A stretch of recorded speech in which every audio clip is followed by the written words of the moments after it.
Chapter 735. These refugees found it by accident, Lancelot explained.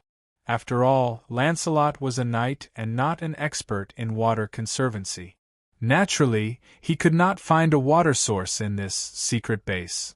As natives of the Middle East, although it was not their specialty, these refugees naturally had some ways to find a water source. However, they did not expect there to be a water source here. Therefore, an extremely simple well was created. It had to be said that these refugees were really lucky to be rescued in a chaotic world. Not only did they have a safe place to live, but they also had a water source. As for food, Lancelot would regularly bring his knights to deliver food to the refugees. Although it was easy to attract the attention of the holy city, it was not a problem to bring a small amount of food if the interval between visits was shortened. Although they did not bring a lot of food each time, the frequency was high. As Lancelot was a guerrilla knight, there was no problem for him to run around every day. Lancelot would come here once every few days to deliver food to the refugees. Sometimes it would be 1 or 2 days, sometimes it would be 2 or 3 days. The refugees had been suffering from hunger before and had scrimped on food. In addition to Lancelot's frequent delivery of food, the refugees did not lack food. At the very least, they had food and shelter. These refugees were very satisfied. Unlike before, they didn't have any food to eat, and they didn't even know when they would die. Lancelot came this time to deliver food to the refugees. However, he happened to meet Wooming on the way and invited Wooming to come along. "Thank you for your hard work, Lancelot," Wooming said to Lancelot without turning his head as he looked at the knights distributing food to the refugees. "Of course not, Sir Villo. I am just atoning for my sins." Lancelot did not feel that it was hard for him. In fact, it was in line with his knight's ethics and his way of survival. "Forget it, as you wish." Wooming shook his head. After taking a look around the camp, Wu Ming said his goodbyes. "After all, I came here because I was interested in hunting. I have other things to do," Wooming said. "Sir Villo, are you going to the mountains in the north?" Lancelot asked. "That's right. I'm going to the mountain people's territory to look for Chaldea's master." Wooming had no doubt that Lancelot had guessed his next move. The Knights of the Round Table were not only outstanding in terms of bravery, but also in terms of intelligence. They would not be able to lead troops into battle. Of course, some of the more special Knights of the Round Table were exceptions. "Lancelot, you'd better continue to be a guerrilla knight. I'll look for you when the time comes." When Wooming said, "when the time comes," he actually did not know when that time would come. After all, things were always changing. Lancelot could be used like the Skywings as a trump card. "Well then, Sir Villo, I won't see you off. Besides, staying in the same place for a long time isn't the style of a guerrilla knight like me. I'm going to leave as well." Wooming nodded. He wasn't so pretentious that he needed someone to send him off. "Then, I'll take my leave first, Sir Villo." Just as Wooming was about to leave, he suddenly heard Lancelot call out to him. "HM?" Wooming turned to look at Lancelot. As if he did not dare to look Wooming in the eye, Lancelot silently lowered his head. "The person the Queen likes is you. There's nothing between the Queen and me. If you feel that I've tarnished the Queen's reputation, you can take my life at any time. I won't complain." Lancelot's tone was heavy and self-reproachful. Although Lancelot was trying to save Guinevere, who had almost been burned at the stake, his actions had indeed tarnished Guinevere's reputation. "Don't worry, Lancelot. I don't take this matter to heart." Not only did he trust Lancelot, but he also trusted Guinevere. To be honest, Lancelot had fought side by side with him for many years. He knew Lancelot very well. Lancelot could indeed do such a thing. But the most important thing was that Wooming believed in Guinevere. Guinevere had been secretly in love with him for many years. Because of Artoria, Guinevere had been enduring until Wooming left. It wasn't unreasonable for Guinevere to fall for Morgan Le Fay's scheme so easily. Guinevere was madly in love with Wooming. That kind of madness made Guinevere a heroic spirit sublimated.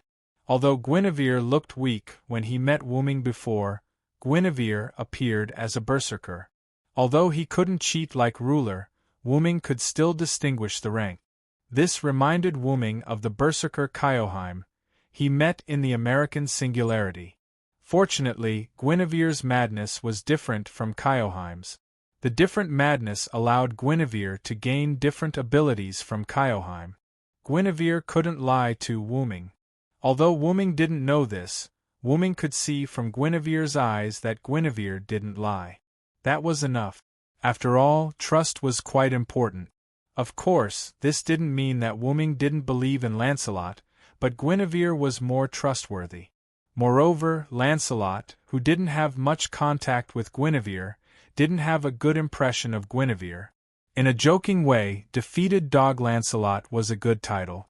Sigma for all. Lancelot didn't serve as Guinevere's guard knight, and they didn't have a long bond, plus he missed Wooming. Guinevere's impression of Lancelot in his mind was just a knight loyal to the king and a knight who worshipped Wooming. Guinevere has explained it to me. Don't overthink. Just focus on your own things.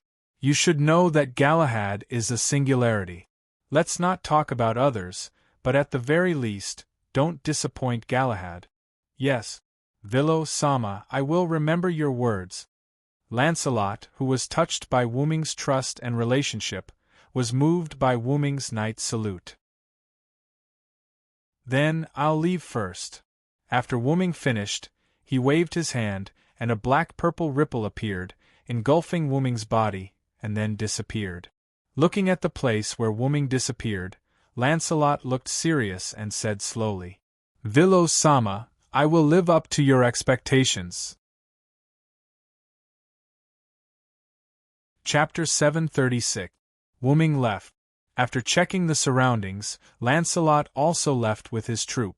This camp was still very safe, so there was no need for too much protection. If they did that, it might even attract attention. This was why Wooming didn't take any protective measures against the camp. On the other side, inside Abendheim's body, in the monitoring room that Abend specially built for Wooming, Giliel was lying on her back in boredom, floating in the air like a rootless duckweed. Master is so slow, why isn't he back yet? Giliel said in boredom. Abend had now arrived at the northern mountainous area and had stayed here for quite some time. This gave people the feeling that Wooming has been gone for a long time. However, this wasn't the case. After Wooming left Abend's body, he landed on the ground and waited for Lancelot to start counting, chatting with Lancelot, following Lancelot to the refugee camp, and finally visiting and staying in the camp. Although this series of events took some time, it definitely wasn't long. At most, it would take 1 or 2 hours. The long time that Gopral mentioned was just her own complaint. However, it was normal for Giliel to be so bored.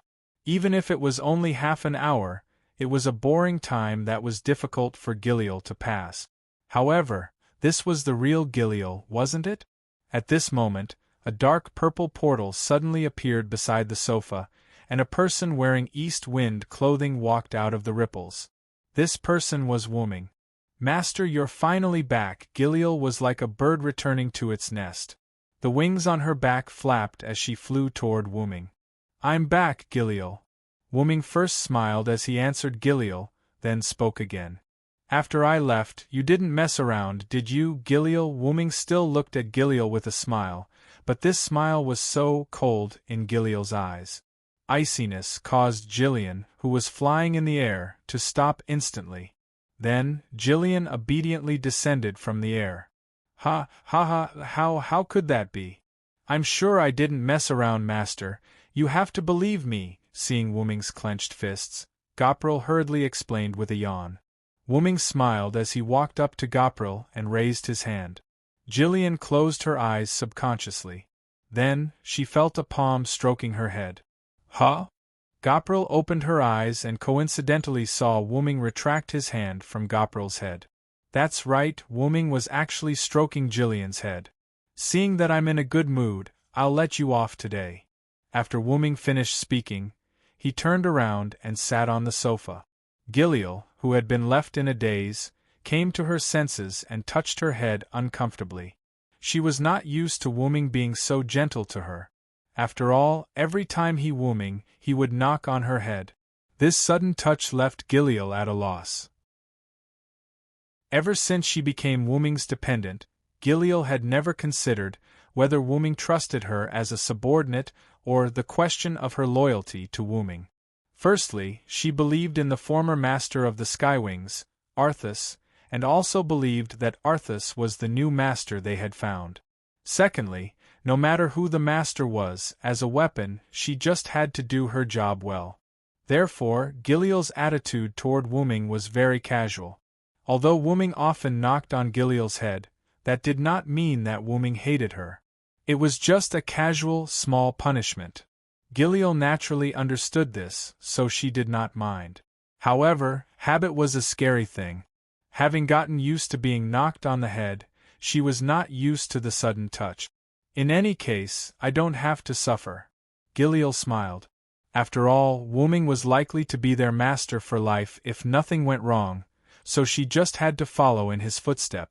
Giliel gently flapped her wings and flew behind Wuming, looking like she had not learned her lesson. Wuming naturally noticed Giliel's abnormality, but Wuming did not do anything. If he did something right, he would be rewarded, and if he did something wrong, he would be punished. If he was in a good mood, Wuming did not mind giving out extra rewards, such as a pat on the head. If he was in a bad mood, Wuming did not mind giving out extra punishments, such as a spanking. Perhaps it was this calmness that made Giliel become more and more impudent. Not thinking about this anymore, Wuming looked at the virtual screen that Abent had brought up again. It showed the scene of the mountainous area below. Abent isn't slow. Wuming sighed. Wuming had visually estimated the distance and estimated the time Abent would take, but Abent still gave Wuming a pleasant surprise. Although his body was rather large, Abent was not like those massive creatures. He still had the advantage of speed. When Wuming returned, Giliel's bored look indicated that Abent had been here for a while. Although he did not know the exact time, this also meant that Abent was not slow. After all, Abent is a fantasy breed master. That's a race that's close to God. Abent, who was able to follow Artu, was one of the best among fantasy breeds, so his speed was naturally not slow. As expected of Abent. Wuming praised Abent. Then, Abent, can you find a village in these mountainous areas? Wuming said while looking at the magic screen. Abent was indeed above the mountainous area, but it was not small. Logically speaking, when looking down from the sky, it should be very easy to find the place he wanted to find, not to mention finding a village in the mountainous area. Logically speaking, it should be very conspicuous. However, because Abent was too high up, he could not see the exact situation on the ground. If he shrank it, he would only be able to see the specific situation of a small area. Thus, Wuming asked Abent if he could find a village in the mountainous area. Wuming thought that if it really did not work, he would contact Azrael and give it a try. With the contract of the dependent incarnation, Wuming could naturally contact Azrael, but because he needed to reduce the consumption of magic power, Wuming closed his connection with the other Skywing breeds, only keeping the identity of master and servant. But before Abent could answer, Giliel answered first. There's no need to go through so much trouble, master. Below where we are now is actually a village. Chapter 737. As if to confirm Gopril's words, Abent activated the magic power virtual screen and continuously shrunk the map below him. Immediately after, a village built on a mountain as if the mountain had been modified appeared in front of Wuming. Abent's operation was very similar to a real map, which made Wuming's eyes light up. You're really becoming more and more modern. Well done, Abent. Actually, we were just lucky. When Abent stopped and explored below, we discovered that there was a village below Abent. It's most likely the mountain people that Master is looking for. Gopral answered Wooming in a rather serious tone, not minding that she used the word we. If one ignored this sentence and thought about it, it was normal for a Bant to be able to discover the village below him. As a weapon, with a good sense of war, a Bant would definitely check if there were any threats around him in an unfamiliar environment, especially below him. A Bant was a complete fantasy breed, but fantasy breeds were also animals, and animals still valued their abdomens. However, it was also because of this that a Bant discovered the village of the mountain people, which saved Wooming the effort of finding them. In that case, Gopral, come down with me and take a look, Wooming said as he stood up. Really, master? Instead, it was Giliel who became excited. After all, Wooming had refused to bring Gopral out with various reasons, so Gopral had no choice but to stay. This time, she could finally go out to play and help. How could Gopral not be excited? I feel bad about leaving you here all the time, but I'll say this in advance. Don't cause me trouble. Wooming was giving her a sweet date, but the effect was quite obvious to Gopral. Yes, master. I know. Therefore, Wooming brought Gopral, who was full of flattery and smiles, into the portal. Below a Bant, in the village built on the mountain. The simple and unadorned villagers worked at sunrise and rested at sunset. Even if there wasn't enough food and the water wasn't clean, they weren't dispirited because of this, and they didn't frown because of the war. Although the war did not affect them to a certain extent, it could be seen from this that the people of the mountains were optimistic. However, optimism did not mean that the mountain people were brave. At this moment, they were frightened by the sudden appearance of the black-purple ripples at the village entrance. Because the village wasn't very big and it was daytime, the villagers were all busy. Therefore, the abnormality at the entrance of the village instantly attracted everyone's attention. Quickly go and find Lord Hundred Faces? It was not known who shouted, but someone immediately reacted. A few thin and light youths who looked like they could run quickly volunteered themselves and ran towards the houses in the village behind them. However, they did not think that with so many villagers noticing the abnormality at the entrance of the village, how could Hassan, an inhuman existence, not notice it? Before those young people could run far, a black figure appeared in front of them. It was a petite and muscular figure. Her body was only wrapped in a few pieces of simple cloth. Although she was not big, the slightly bulging female sexual characteristics proved that she was a woman. The most special thing was that she wore a skull mask on her face. There was no doubt that she was one of Hassan, or rather, she was the Lord Hundred Faces, in the villagers' mouths. Lord Hundred Faces, you're here. As if they had found their pillar of support, the villagers gathered around Hassan, who was a man of many faces. Hurry up and get away from here. If there is a battle, then go to the underground caves in the surrounding mountain walls to take refuge first, Hassan said to the surrounding villagers with a solemn expression. Yes, Lord Hundred Faces. The villagers immediately responded. They all knew their limits. If they insisted on staying, there was no doubt that they would add a burden to Hassan. Moreover, if the enemy was weak and did not need their help, Hassan alone could handle it.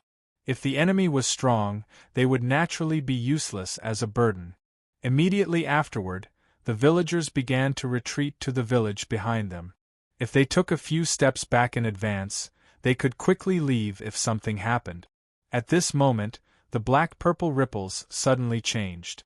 Like a stone entering the water, the black-purple ripples were stirred. Then, a black-haired, red-eyed boy in local costume and a lovely girl with wings came out. It was naturally Wooming and Gopral. The handsome man and the beautiful woman made the villagers a little overwhelmed for a while and relaxed their vigilance. Who are you? Hassan asked Wooming vigilantly. She saw that the two people in front of her were servants. On Wooming's side, because someone took the lead to ask him a question as soon as he came out, Wooming was stunned. He was a little surprised by the scene in front of him, but he could accept it because it was reasonable. Because of the vision provided by Abanthi, Wooming's portal could be opened in this village, but Wuming did not expect that the portal he opened would directly open at the entrance of the village, and it was seen by a group of villagers. The strange black-purple ripples naturally brought panic to the villagers, and it also brought suspicion to Hassan. The solution to this situation was to express goodwill. The best way to clear up misunderstandings was to be honest, such as answering the other party's questions truthfully. I am a servant of the saber rank, real name is Vilo Serenseed. This is the servant of the berserker rank that I summoned, real name is Gopril. What? Hassan was stunned. For Hassan, who had hundreds of personalities and mastered hundreds of skills, it was easy to judge whether a person was lying through their expression and language. She could see that the other party was not lying, but this was also what shocked Hassan. It wasn't strange for the other party to mention their class. After all, servants always referred to each other by their class. But what was strange was that when the other party mentioned their class, he also mentioned their real name. And it seemed that he was not lying. How could this not shock Hassan? As a servant, Hassan naturally knew the importance of the real name. The real name represented a weakness. If there was no big weakness, it would be fine. If there was a servant like Achilles and Siegfried who had quite obvious weaknesses, it was likely that they would be trapped. However, the other party did not seem to be famous. Gopril had never heard of it at all. As for Vilo Serenseed, Hassan was shocked and entered the battle state. You are the Lion King's people?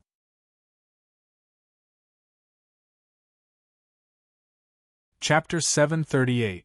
The reason why Hassan thought that Wuming was the Lion King was because of the name, Vilo Serenth.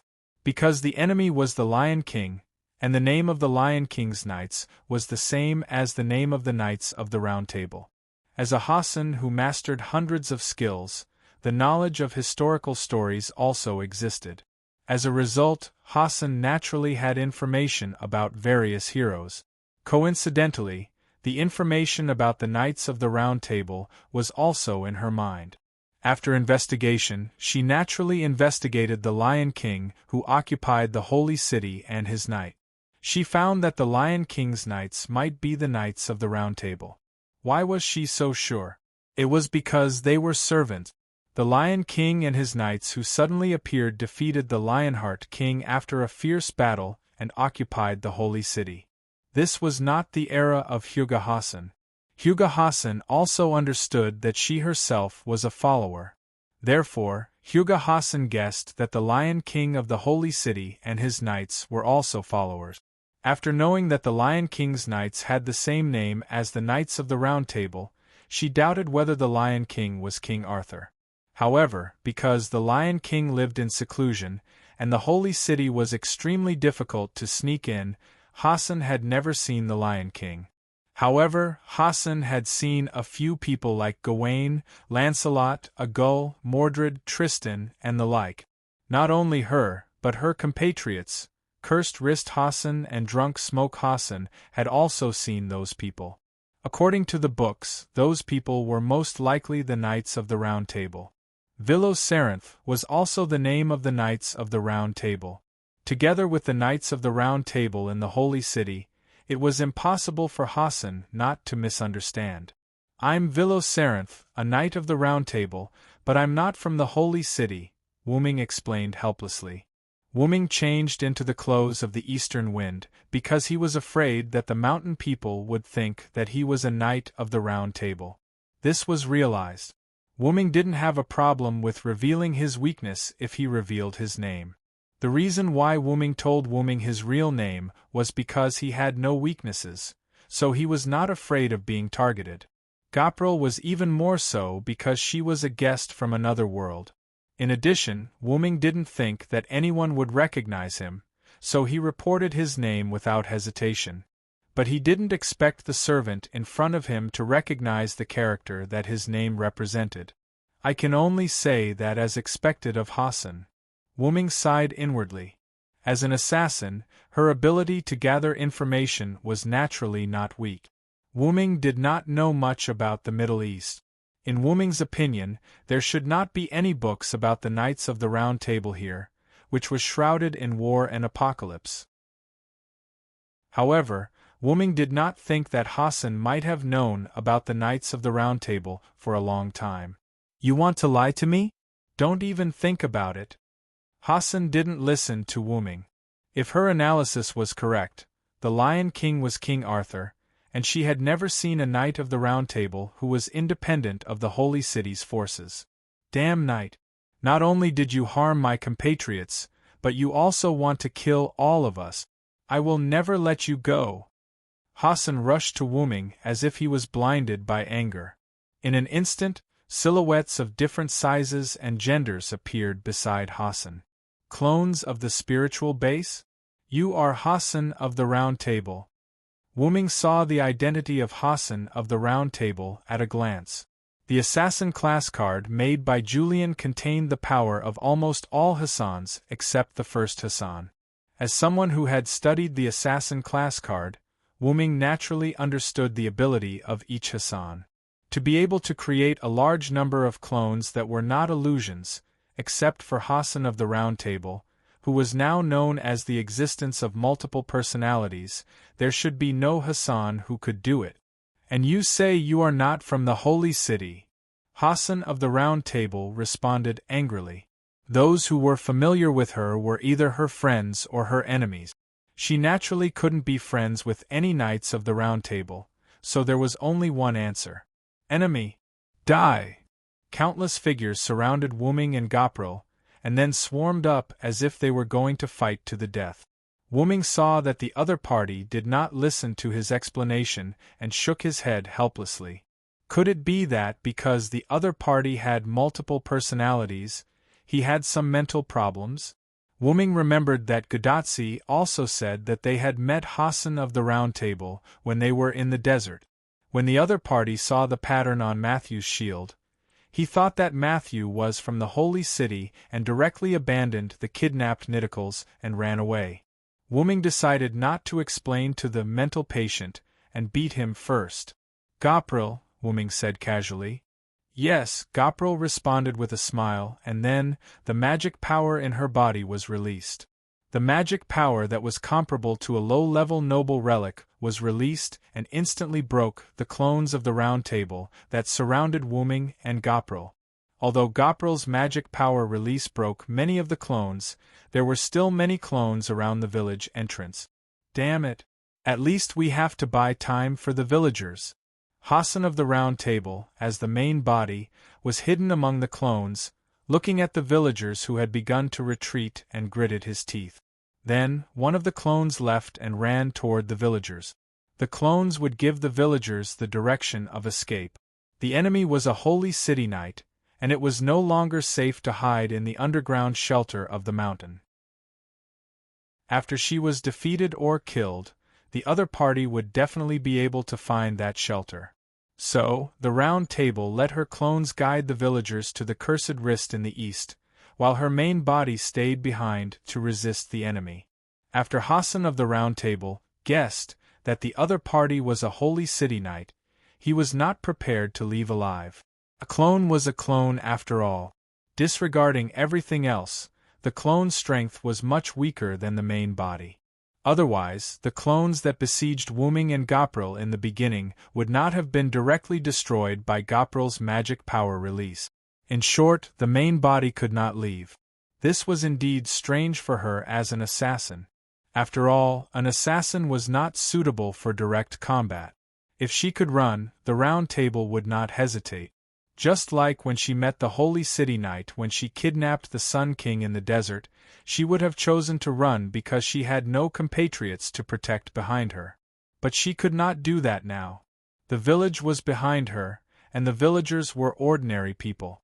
If she did not hold back the enemy, the villagers would not be able to escape. "I hope they can escape to the Cursed Wrist in the east," Bai Qian prayed in her heart. The village she was in was located in the west of the mountains, and the Cursed Wrist was located in the east of the mountains. Although the villages on both sides were not far away, they were not close either. Everything would be fine if they escaped because she had seen the cursed wrist Hassan before. The other party was the current generation's Hassan, a qualified Hassan, and would not leave the villagers in the West Village alone. But all this depended on the Round Table Hassan being able to hold back Wuming and Gopral.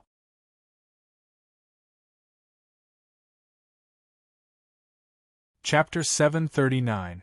Giliel, 7 o'clock. Wuming did not even look at the 7 o'clock direction and said casually to Giliel, "Understood." Giliel smiled cruelly, grabbed the energy scythe that appeared out of thin air, and rushed toward Wuming's 7 o'clock direction. How is this possible? Hassan's heart skipped a beat. She was at Wuming's 7 o'clock direction. But how did the opponent know? This was the first thought that popped up in Hassan's mind. However, this was a normal thing in Wuming's view. As early as when Hassan appeared in front of Wuming with his true body, she had nowhere to hide in Wuming's eyes. If Hassan did not appear in his true body at the beginning, Wuming would have to put in a lot of effort to find his true body. But now it was easy. The reason why Assassin was called Assassin was because Assassin had excellent concealment ability. However, Hassan, who had appeared in front of Wuming, had undoubtedly lost the advantage of excellent concealment. Wuming could easily find Hassan's true body.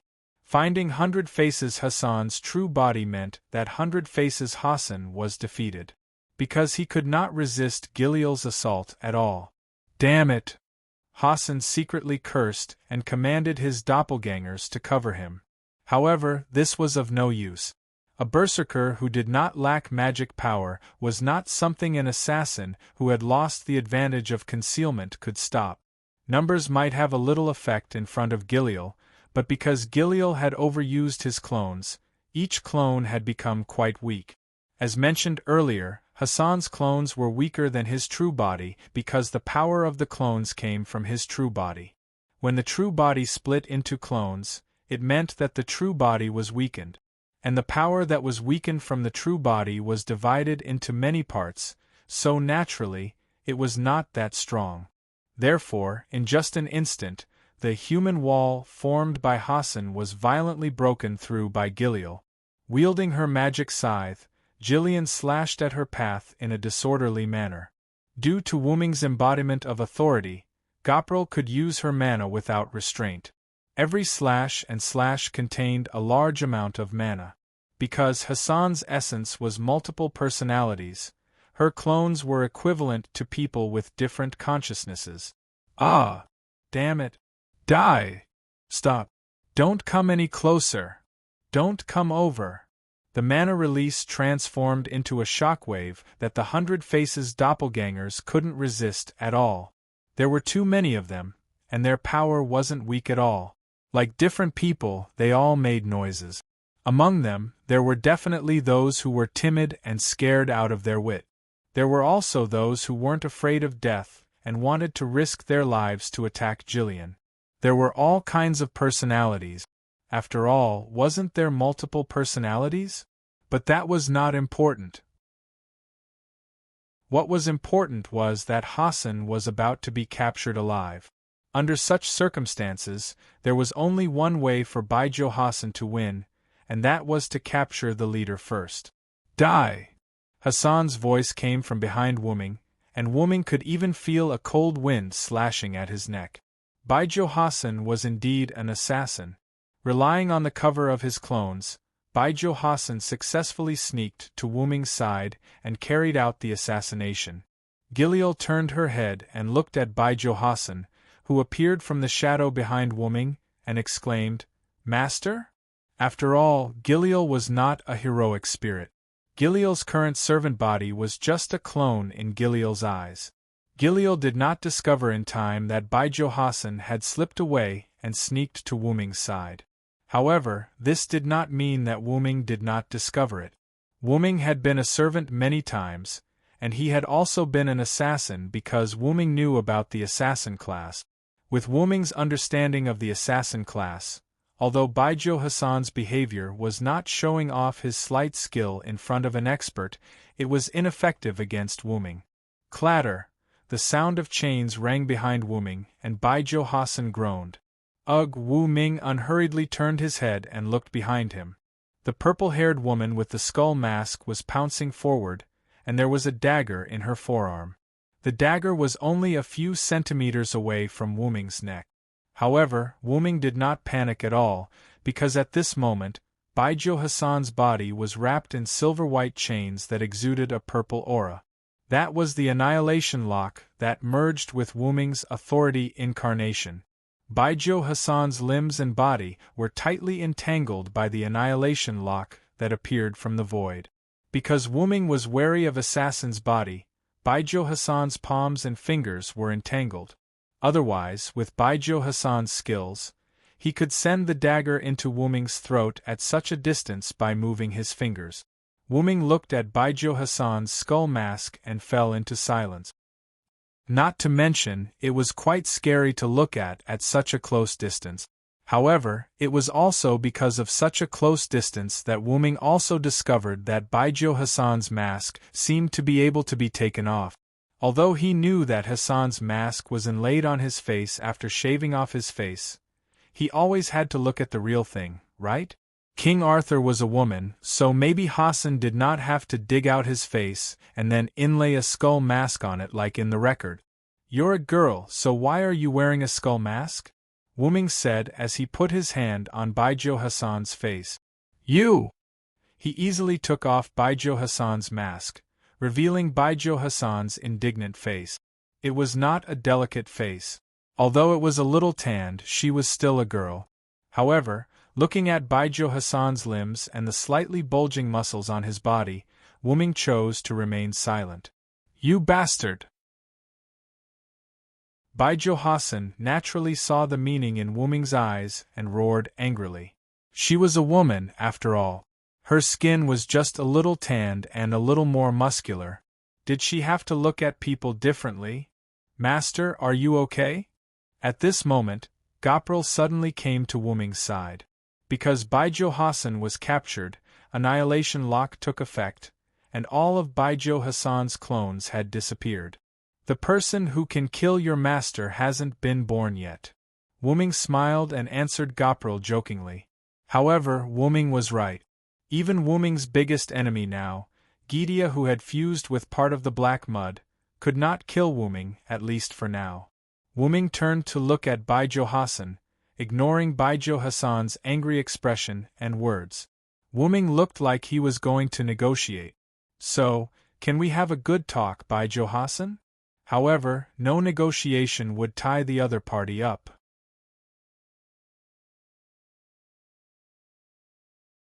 Chapter 740. Negotiate? There is nothing to talk about between us. If I lose to you, I can only blame myself for not being as good as you. Just kill me. 100 Faces Hassan turned his head away, looking like he was ready to die heroically.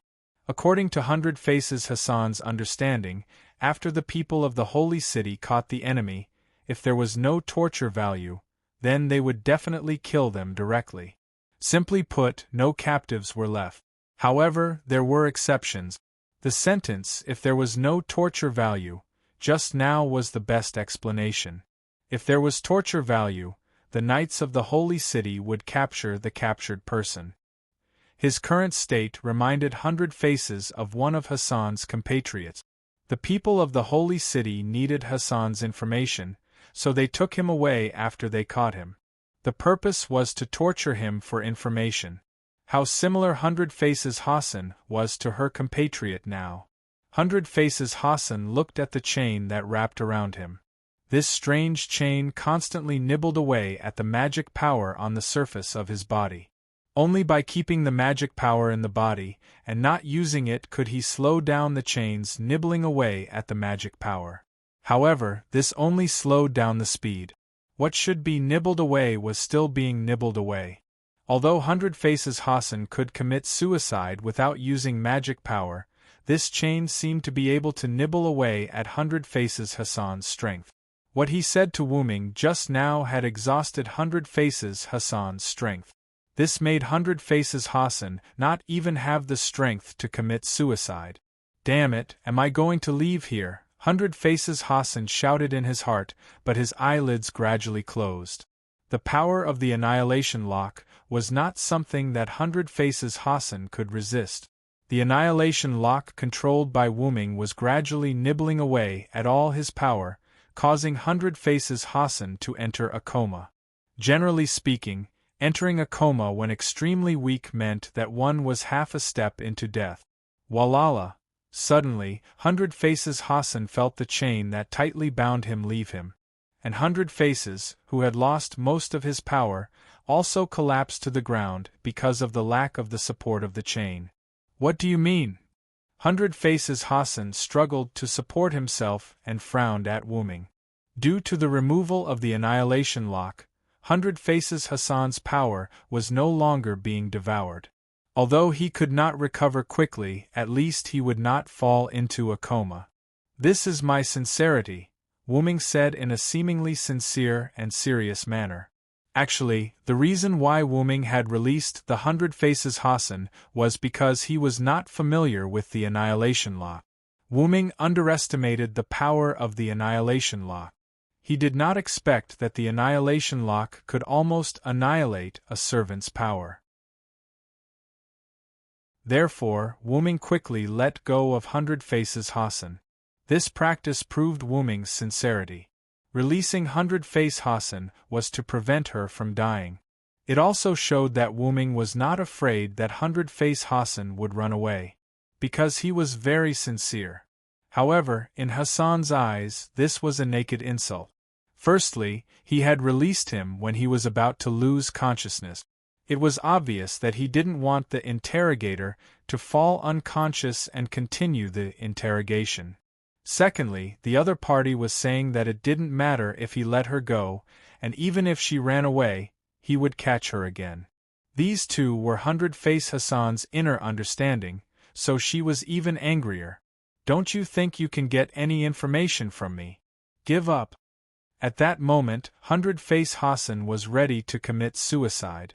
But Wu Ming did not make a move because Giliel, who was next to Wu Ming, made a move.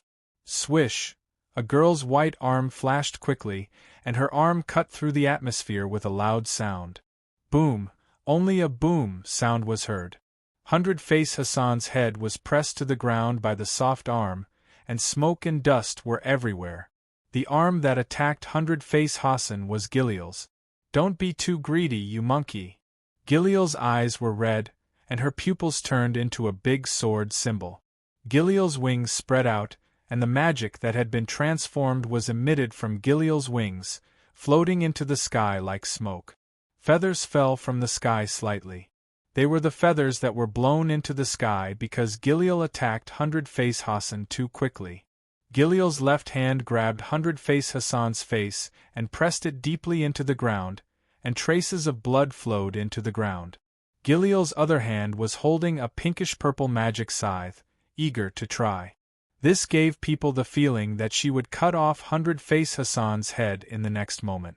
That was how 100 Face Hassan felt at that moment anyway.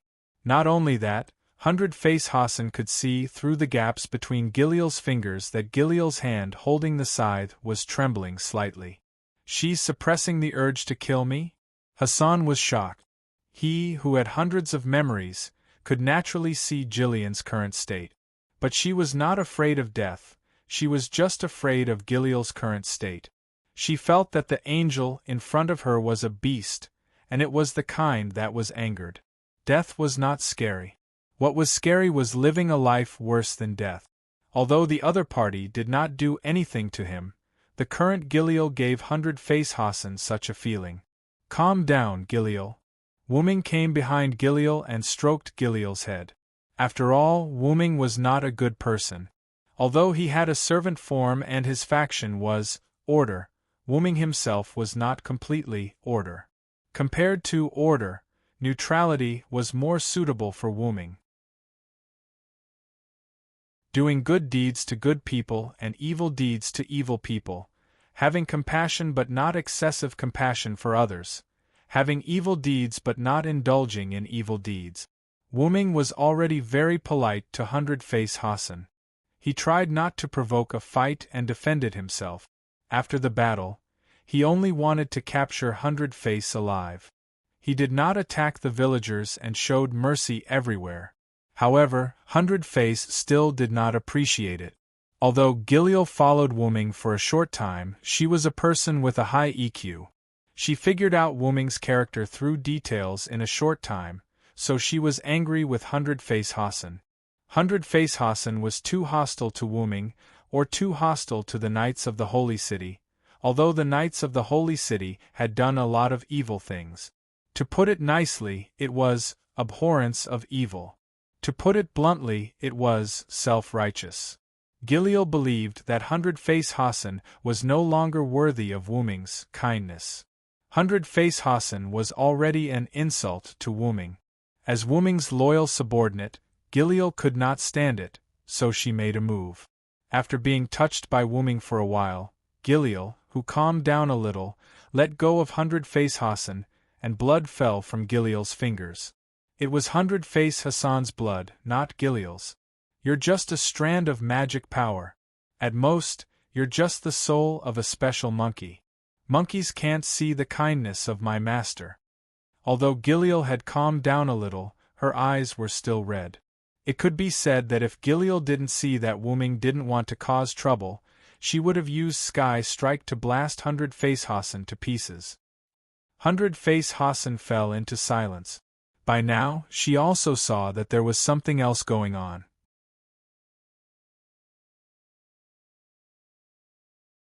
Chapter 741. Hundred Faces Hassan was lying in the ground groove that matched his body size. This was caused by Gopril's huge force. On the surface, Hundred Faces Hassan was a little stunned at the moment, as if he was beaten silly by Gopril. Blood flowed out from the back of Hundred Faces Hassan's head, soaking the soil and making it bright red. When Gopril attacked Hundred Faces Hassan was in a weak state, and Gopril's attack caused serious injuries to Hundred Faces Hassan, but it was not fatal. Hundred Faces Hassan was also a servant.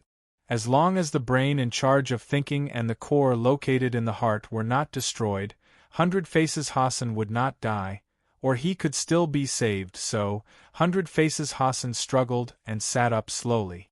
Although the injury she suffered was not fatal, it was still quite uncomfortable.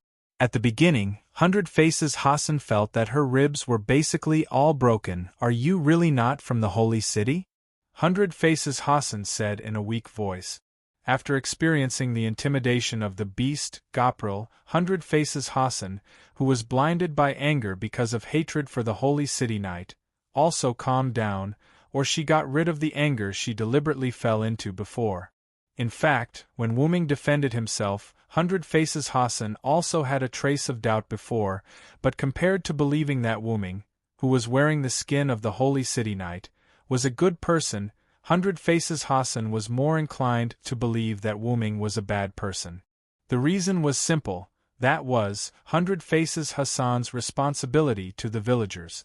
If what Wuming said was true, then nothing would happen to the villagers, but if Wuming lied to her, then the villagers were likely to be wiped out. Hundred Faces Hassan had the ability to detect micro-expressions, so he also had the ability to see if a person was lying, but was there such a possibility? Assuming that Wuming was not hostile, but the people behind him, or the higher-ups of the Holy City, Lion King, were hostile to the villagers, exposing the village to Wuming would result in the villagers being wiped out. And who knew if Wuming had the means to deceive her skills? If Wuming said that he was good at micro-expressions, he could also deceive her. If the villagers' lives were lost because of Hundred Faces Hassan's carelessness, Hundred Faces Hassan would not forgive herself. And if Wuming was not a bad person, then at least the other party would not kill him. Therefore, with a similar principle of better to kill the wrong than to let the wrong person go, Hundred Faces Hassan chose to enter a state of anger to test Wuming's authenticity. Because putting Wuming on the enemy's side was the safest thing to do at present. He could only say that she was indeed a mental patient with multiple personality disorder. Not only did she think too much, but she also thought too much. If Wuming knew Hundred Looks Hassan's inner thoughts, he would definitely ridicule him. Why did she say that all-faced Hassan was outrageous? It was because she had made a wrong bet, and a very wrong one at that. Wu Ming had the ability to capture her alive in an instant. As a result, Hundred Faces Hassan could not complete the judgment of whether Wu Ming was good or evil. Judging whether a person was good or evil could only be done in an extreme state. As for Wu Ming, who captured her alive, Hundred Faces Hassan could not judge at all.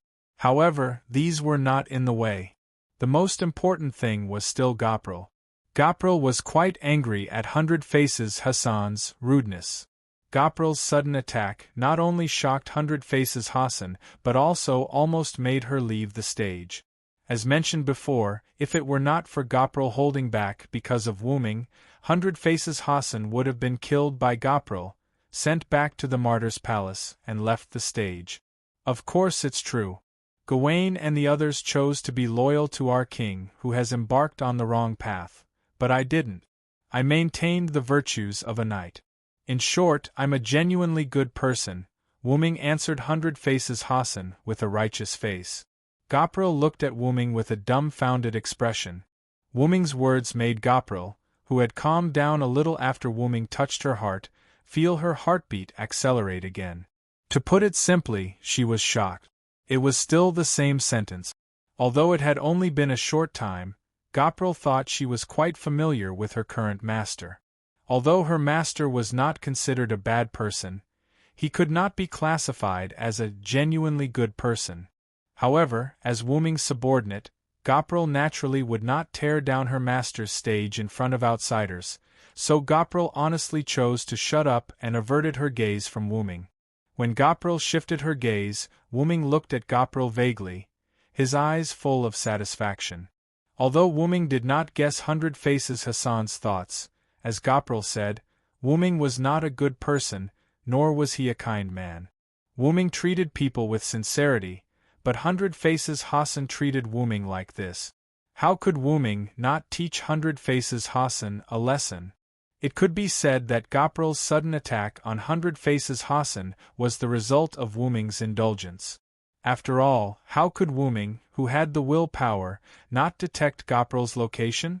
Wu Ming had been using the willpower since he came to this village, and it was also because of the willpower that he locked onto Hundred Faces Hassan's body. I'm here to find Chaldea's master and prepare to give her the Holy Grail. I need Chaldea's help to repair this singularity, Wu Ming said, taking out a large golden cup from the golden ripples that suddenly appeared beside him. There was no doubt that it was the Holy Grail. Sure enough, the moment the Holy Grail was taken out, Hundred Faces Hassan was shocked. As a servant, Hundred Faces Hassan naturally knew about the existence of the Holy Grail. This made the doubts in Hundred Faces Hassan, who was still doubting Wu Ming, dissipate a lot. And I once saved Hassan and a lot of refugees from Driz. They can prove it for me, but it shouldn't be easy. Wu Ming really didn't expect to find Hassan and the refugees. After all, they must be in this mountain. Even if Hassan has a means of communication, it can't be contacted in a short time. Do you know the name of that Hassan? Hundred Faces Hassan suddenly asked. I remember listening to the refugee's name for that Hassan. It should be Smoke-Drunk Hassan, Wu Ming said thoughtfully. Hearing Wu Ming's words, Hundred Faces Hassan's eyes lit up. Wu Ming naturally caught on to this point and thought to himself, could it be that there's a chance? I know where the refugees saved by Smoke-Drunk Hassan are. It can't be the refugees who just escaped, right? Wu Ming said jokingly. However, Hundred Faces Hassan nodded. Wu Ming smiled helplessly. He was right.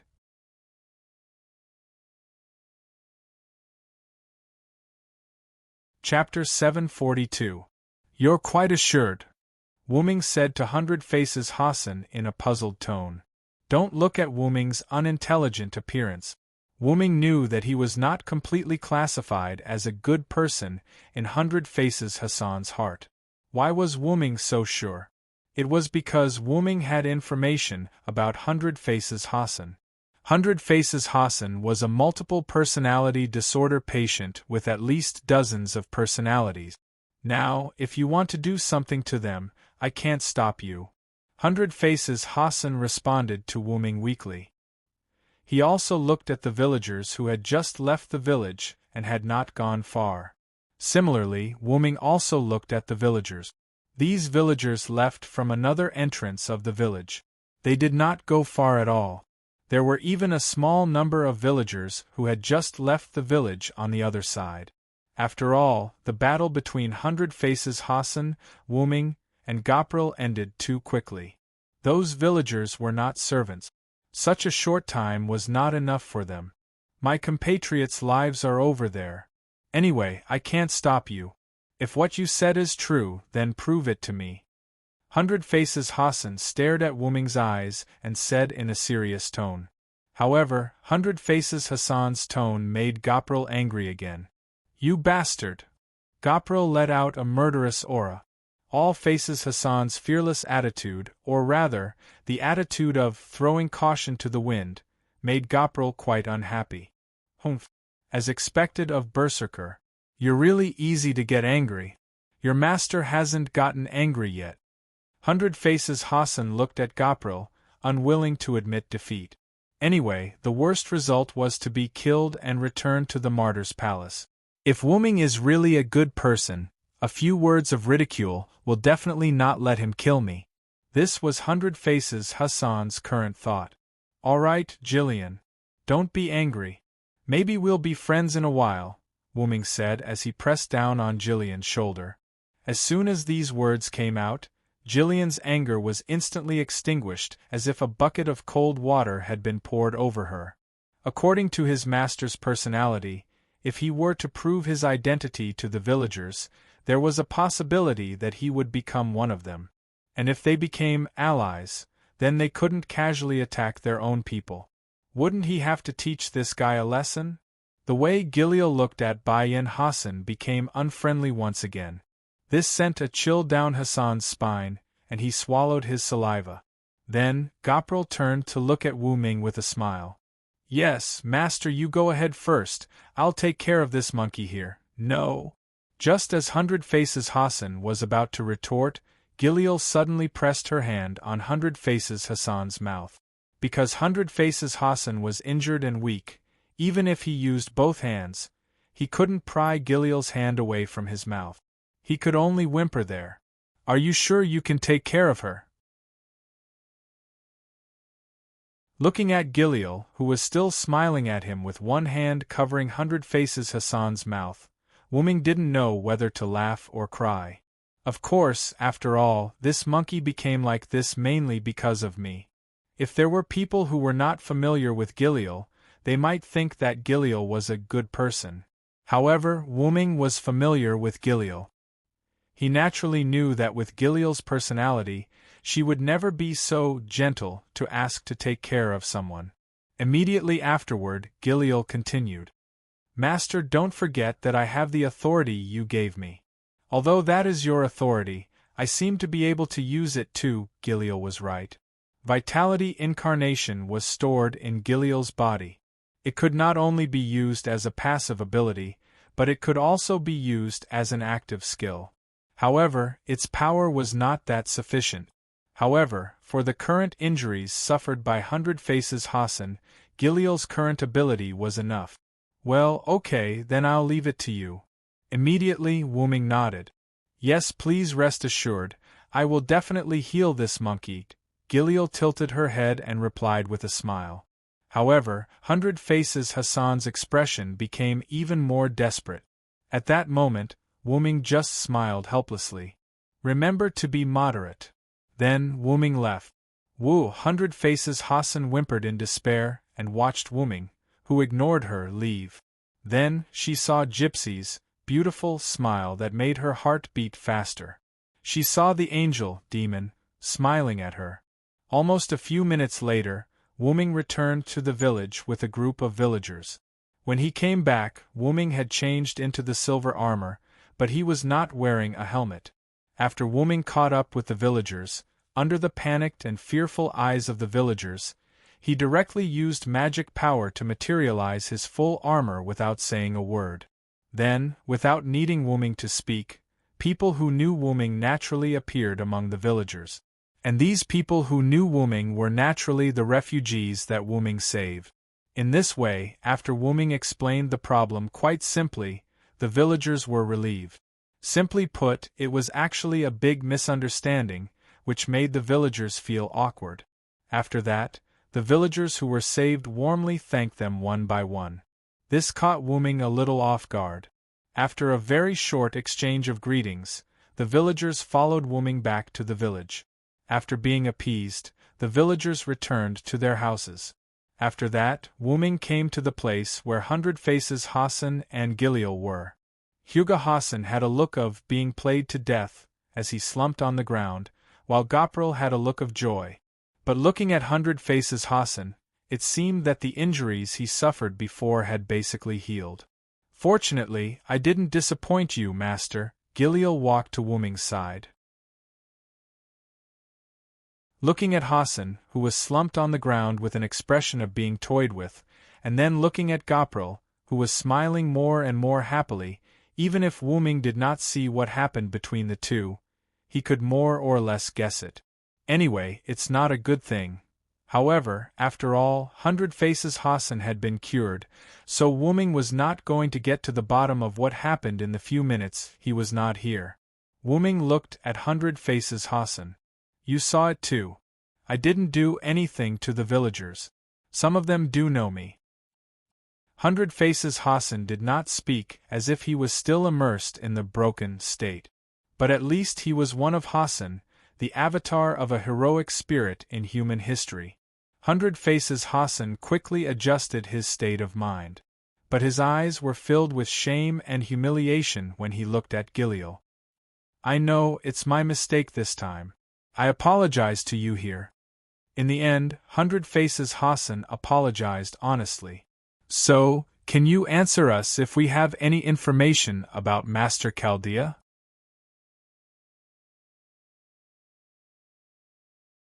Chapter 743. Can you tell us, Master Chaldea, where is Tachika Fujimaru? Wu Ming asked directly. Unfortunately, I don't know. Hassan shook his head. This answer made Wu Ming frown involuntarily. It was not that Wu Ming was dissatisfied with Hassan, but he was a little irritated because he didn't get the information he needed for a long time. However, this was another matter in the eyes of Hassan. I didn't lie. I really don't know the information you said about the Master of Chaldea. There are only villagers in this village, and I don't know the Master of Chaldea. Hassan tried his best to explain. After Hassan's explanation, Wu Ming also understood what was going on. There were indeed multiple Hassans in this endless mountain range, and there were even a lot of them. But that was before Wu Ming came to this singularity. After the confrontation with Lionheart King Charlie, Western Desert Sun King, and Sacred City Lion King, the Hassans died one by one.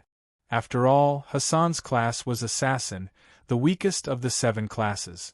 In terms of servant attributes, the other classes could be said to be able to defeat the Assassin class. Only Caster could be compared to the Assassin class. Of course, this was the ranking among ordinary servants. If it was a crown servant, then the definition of the weakest class of the Assassin class did not count. Wu Ming still remembered the first Hassan who attacked him. That guy looked like Saber wearing the skin of the Assassin class. However, other Hassans were not so powerful except for the first Hassan. All in all, according to Hassan, many Hassans died in the hands of the enemy, and there were only 4 Hassans left. Cursed Hand Hassan, who was located in the eastern village, Quiet Hand Hassan, who was previously captured by the enemy, Smoky Drunk Hassan, who was rescued by Wu Ming, and Her Hassan. However, Quiet Hand Hassan was captured, Smoky Drunk Hassan was nowhere to be found, so the only one who still kept in touch with Hassan was Cursed Hand Hassan in the eastern village. Regarding the whereabouts of Drunk Smoke Hassan, Wu Ming felt that he might know where the other party went. Later, Wu Ming spoke to Hassan.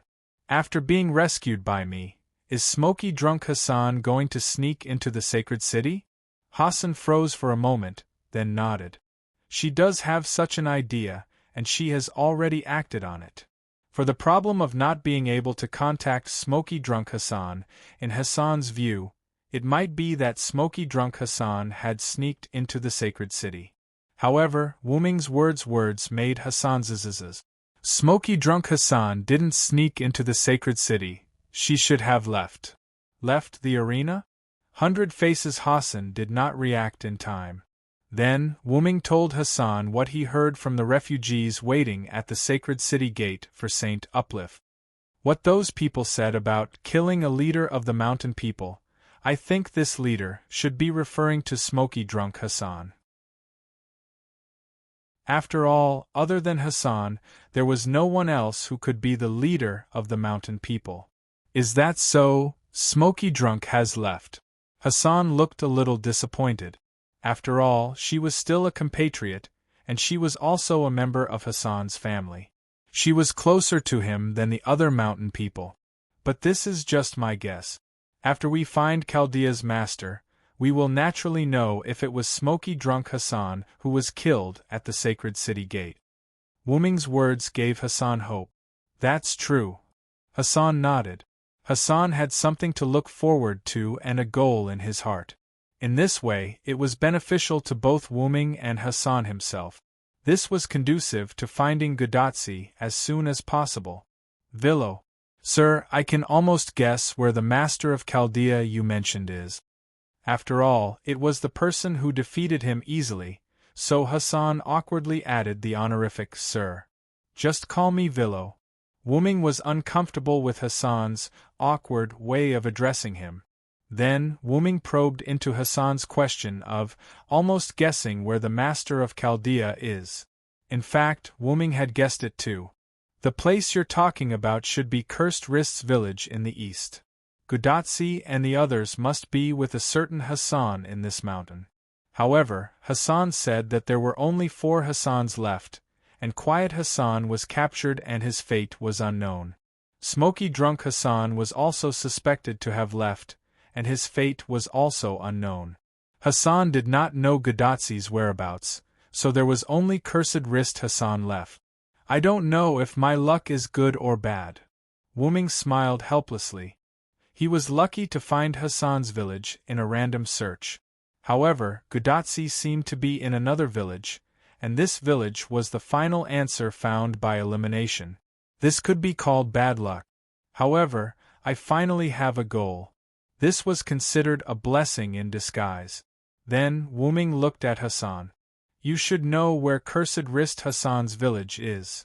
Wu Ming's meaning was clear. He wanted Hassan to take him to Cursed Wrist Hassan's village in the east. Yes, Mr. Villo. I know the location of Cursed Wrist's village in the east. Hassan did not take Wu Ming's suggestion. He still called him Sir, Sir. In fact, he had gotten used to it. Although Hassan nodded, he looked a little reserved, as if there was something hidden. You're worried about these villagers, aren't you? Wu Ming saw through Hassan's thoughts. Yes, Mr. Villo. The Knights of the Holy City have not given up on us. If I leave, I'm afraid that the Knights will attack while I'm away. When it came to the lives of her compatriots, Hassan would not be careless. Regarding this matter, I have a good idea, Wu Ming said as he looked at Gopril who was behind him. Being stared at by Wu Ming like this, Gopril, who was humming a song, suddenly trembled. She stopped humming and froze on the spot. Wu Ming and Gopril stared at each other, and no one spoke first. When Hassan was about to lose his patience, Gopril spoke first. Master, you don't want me to stay here to protect these monkeys, do you? However, Wu Ming acted as if he had heard wrongly. He put his hand on Gopril's shoulder and patted her twice. As expected of Gopril, I'm glad that you're willing to stay. Hassan looked as if he had seen a ghost. Gopril did not refute because she knew that it was useless to refute. Immediately afterward, Wu Ming looked at Baijiu Hassan. In that case, Hassan, go communicate with the villagers. We'll depart immediately. Okay.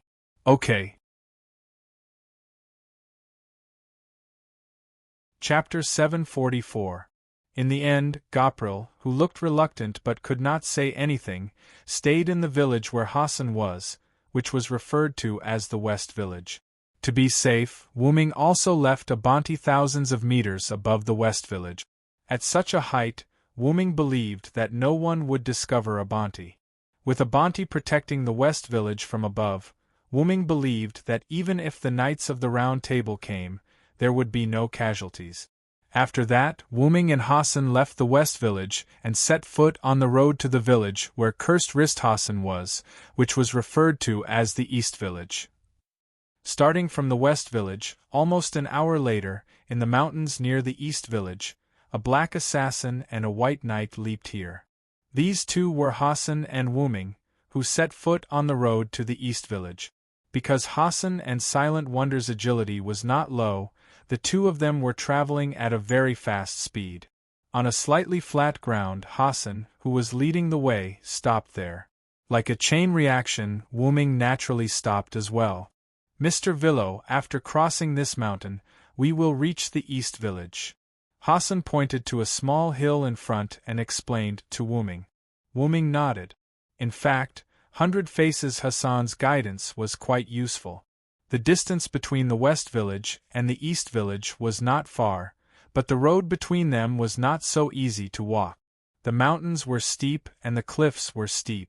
It was not easy to walk, or it was impossible to walk. Although Hassan led the way, this road was not impossible to walk, and reached a point where it was quite difficult to walk. It could be seen that Hassan played a considerable role. Of course, this so-called quite difficult to walk was only for Gudatsi. For Wuming, there was no place that was difficult to walk.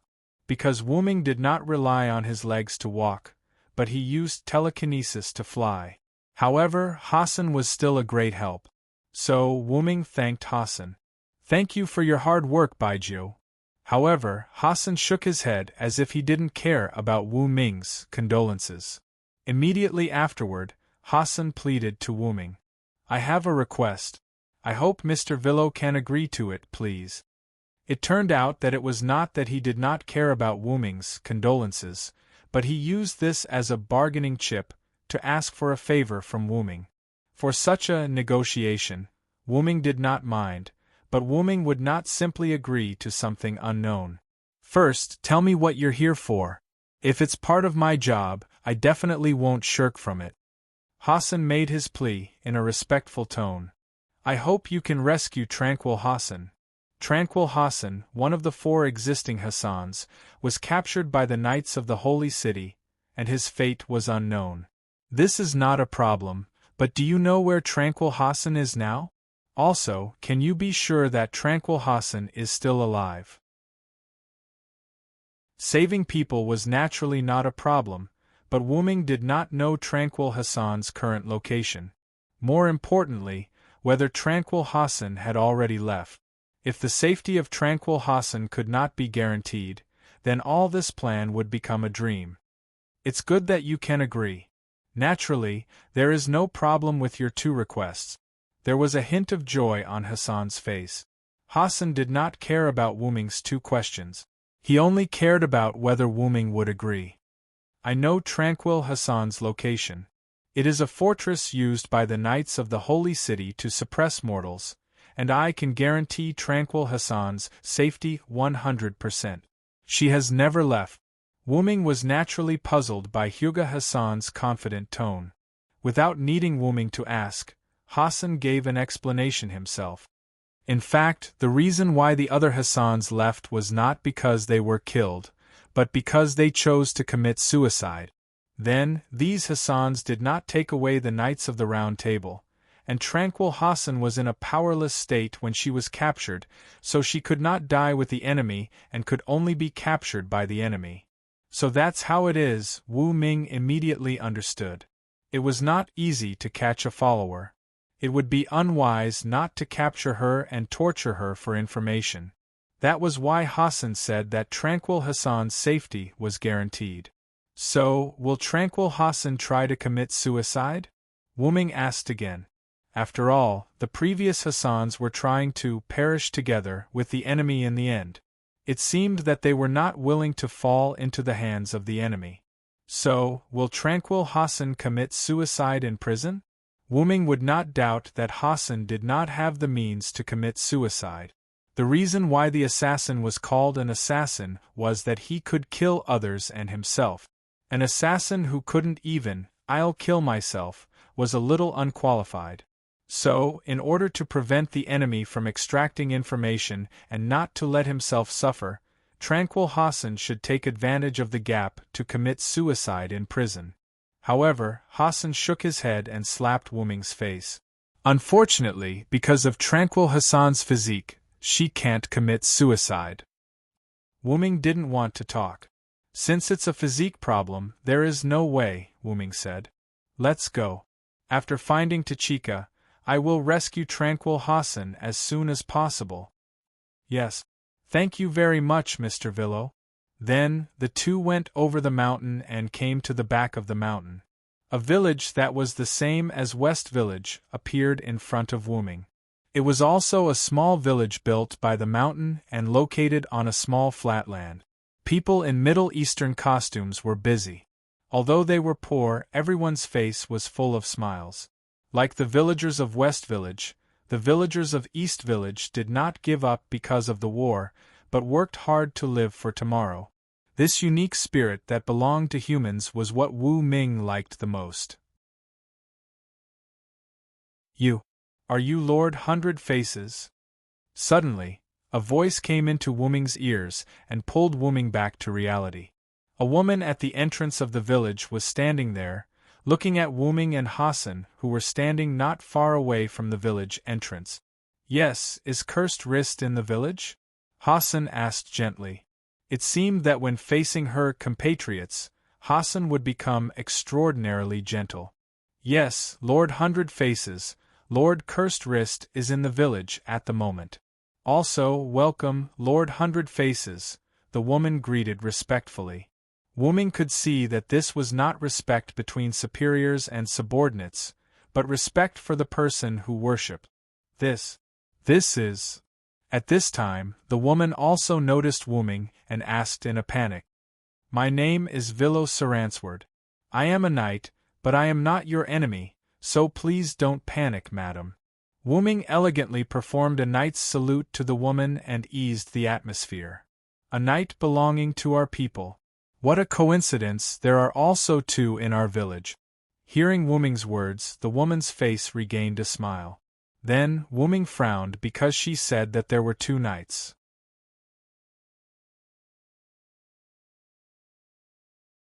Chapter 745.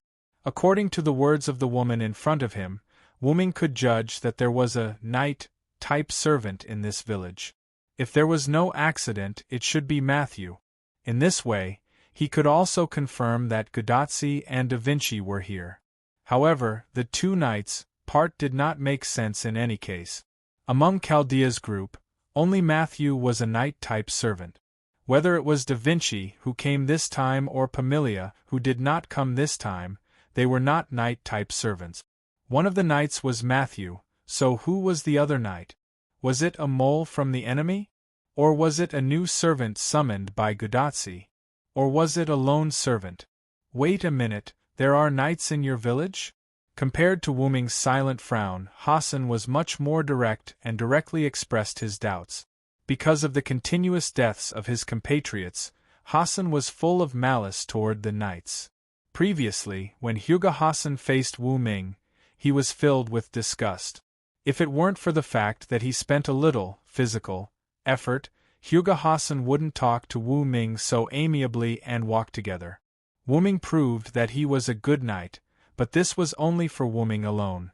For other knights, Hassan still maintained his previous attitude, extreme disgust.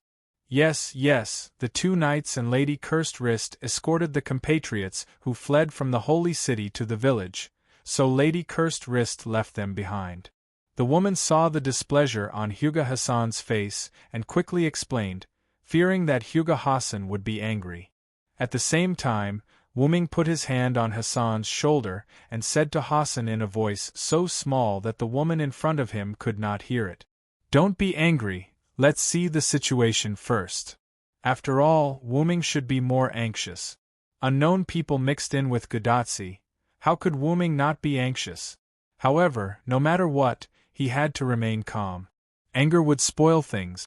Then, madam, can you take us to see the two knights?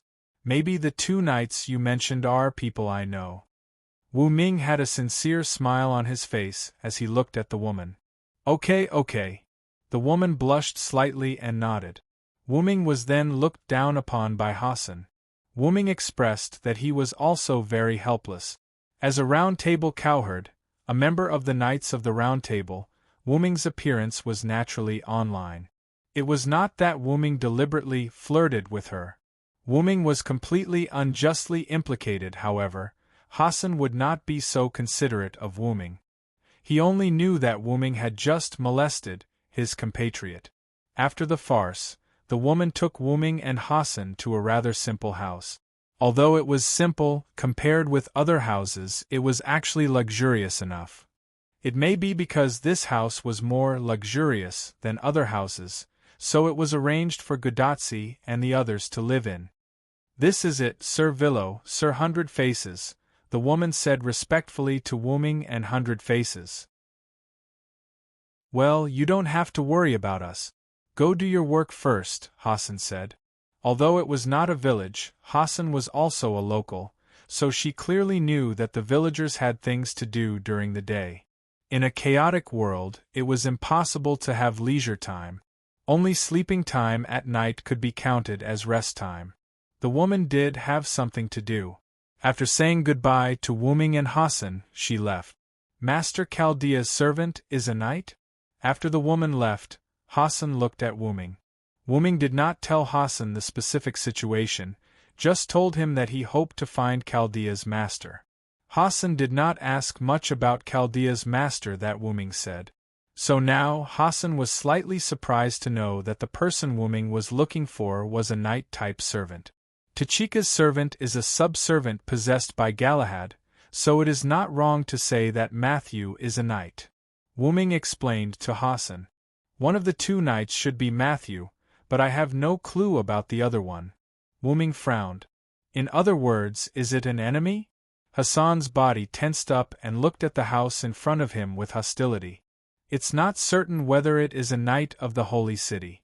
Don't rush to a conclusion. Wu Ming shook his head. That's true.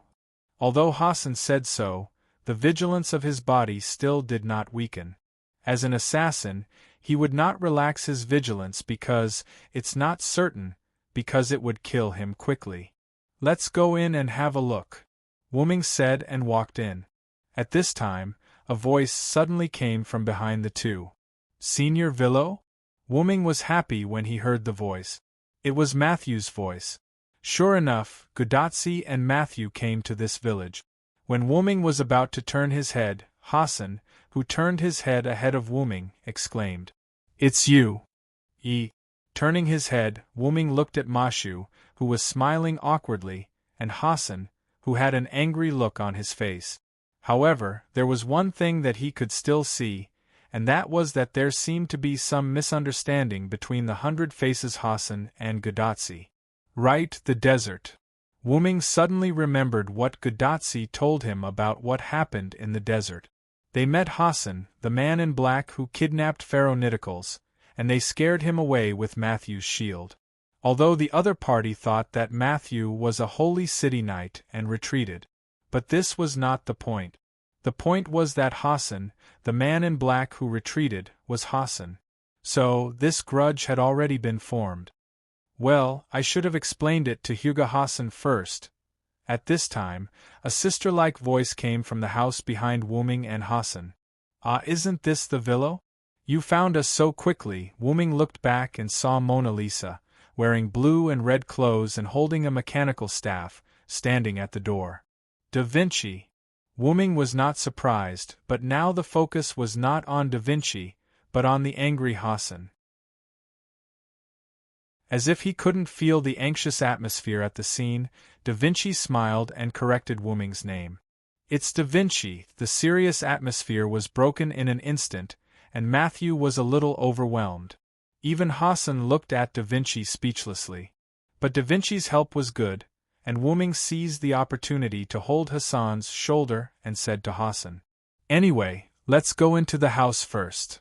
Hassan of the 100 Faces nodded. She compromised. After all, she couldn't beat Wu Ming.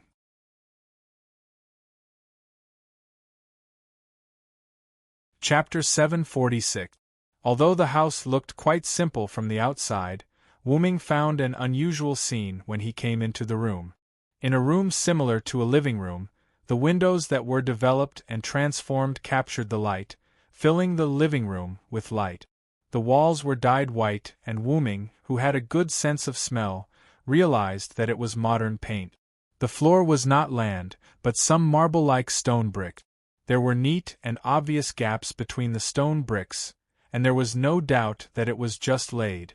There was nothing extra in the neat living room, only a wooden table that served as a coffee table and 2 wooden chairs that looked like modern wooden sofas. Wu Ming and Hassan sat on one of the wooden chairs, Matthew and Da Vinci sat on the other wooden chair, and the 4 of them looked at each other silently. Hassan stared at Matthew. Matthew lowered his head and looked embarrassed. Da Vinci kept smiling and did nothing, and Wu Ming looked at the room. It can't be helped, such a modern design that is not in line with this era. I'm afraid only Da Vinci can do it. In other words, only Da Vinci would be bored enough to renovate a temporary house, and it seems that the renovation is not complete yet. After all, I'm a genius, I can't help but fix a house like this. Da Vinci explained to Wu Ming, who was looking around. Wu Ming looked at Da Vinci helplessly, then asked, "By the way, where did Tachika go?" After being invited into the house by Da Vinci, Wu Ming did not see Gadotsi. After using his spiritual perception, Wu Ming found that Gadotsi was indeed not there. She and Cursed Wrist Hassan went to help the villagers, so they are not here, Da Vinci explained with a smile. Not only did Gadotsi go to help the villagers, but so did Matthew. When he met Matthew outside the house, Matthew was holding a pile of hay in his hands. Now the hay was put in a room in the house by Matthew. In other words, only Da Vinci is slacking off, right? Wu Ming stated the truth rather calmly. Mashu, who lowered her head in embarrassment, raised her head and nodded. Ma, Da Vinci laughed. Leonardo da Vinci himself almost transformed this house into his own workshop, Matthew complained as a Chaldea employee. Cough cough. Dear Villo, is there anything you don't understand? The genius Da Vinci will personally explain it to you for free. Da Vinci, who realized that he would lose face if he continued, decisively changed the topic. Although Gadotsi wasn't here, Leonardo da Vinci could explain it clearly. So, what exactly happened since you left for the Holy City? Please tell me about it. Yes, Da Vinci's lecture is starting. With that said, Da Vinci took out a pair of glasses from somewhere and put them on his eyes. Gadotsi, Matthew, and Da Vinci arrived at the Holy City in Da Vinci's car. After identifying themselves, the gatekeeper of the Holy City said, "Please wait for a moment, I need to report." However, in the process of waiting, the holy selection happened to begin. Gadotsi and her party naturally couldn't tolerate Gawain's behavior of slaughtering the refugees, so they fought against Gawain and the solemn knight. However, Matthew and Da Vinci naturally couldn't rescue the refugees alone, but fortunately, Gadotsi and the others had help. They happened to meet Knight Lucius, who had helped Gadotsi and the others in the desert, and Drunk Smoke Hassan, who wanted to sneak into the Holy City. In the end, Drunk Smoke Hassan risked his life to help Gadotsi and the others stop Gawain. After Lucius and Matthew jointly repelled the Solemn Knights, they successfully bought time for the refugees to escape. Hearing this, the atmosphere around 100 Faces Hassan seemed to be lonely. Is that so? Drunk Smoke Hassan has already left. After that, 100 Faces Hassan didn't say anything else. By the way, 100 Faces Hassan also put on the skull mask that Wu Ming had returned to her. Anyone could tell that 100 Faces Hassan was in a bad mood, so Da Vinci continued to explain. According to Drunk Smoke Hassan's instructions, we covered the refugees and came here. We also encountered cursed wrist Hassan, who was sneaking in the mountains. Then, Da Vinci that was close. In the end, we were almost caught by a knight we had never seen before. It was really thrilling. That knight should be Lancelot. Other than drunk smoke Hassan and Knight Lucius, is there no one else? Wu Ming asked. After all, Azrael must have fought with Gawain, and Lancelot also said that he encountered the green-haired angel. Did she not appear in front of Gadotsi and the others? The knight who was chasing us was indeed attacked, but because it was too far away, we didn't see the situation clearly. Matthew took over Da Vinci and explained to Wu Ming. Matthew and Gadotsi didn't see it clearly. Wu Ming believed it, but Da Vinci might have seen it. Wu Ming looked at Da Vinci vaguely, and then Wu Ming found Da Vinci looking at him with a smile. Then, Wu Ming calmly moved his head away. Maybe Da Vinci saw it. Wu Ming had a feeling that Da Vinci's smile just now contained something. Azrael appeared in front of Da Vinci, and Da Vinci also knew that Azrael was Wu Ming's subordinate. If she saw Azrael, then it was normal to guess that it was Wu Ming. However, judging from Matthew's performance, Azrael did not seem to appear in front of Gadotsi and the others so far. Although Da Vinci vaguely knew, this was in line with Wu Ming's warning to Azrael, don't show up easily. Then, Azrael should be around now. Wu Ming thought so and looked out the window.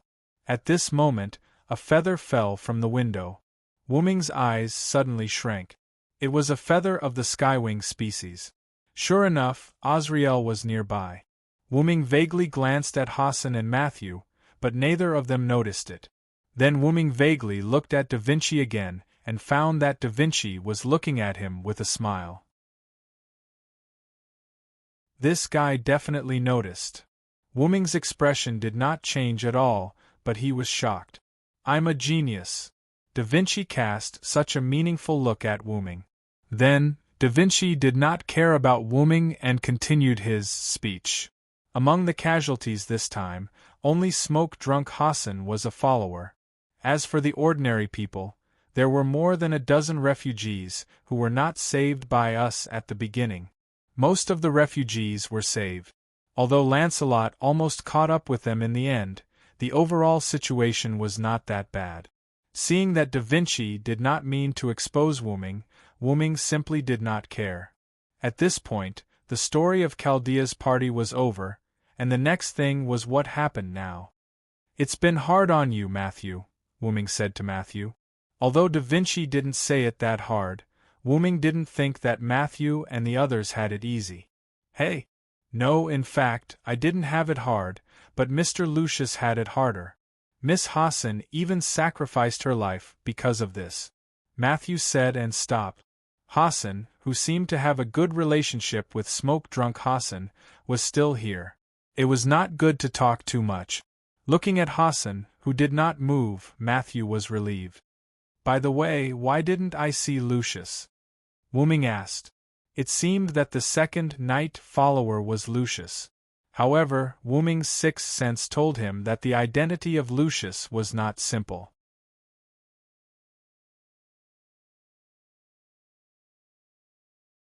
Chapter 747. Is it Mr. Lucius? If it's him, he should be helping the villagers now. Matthew pondered.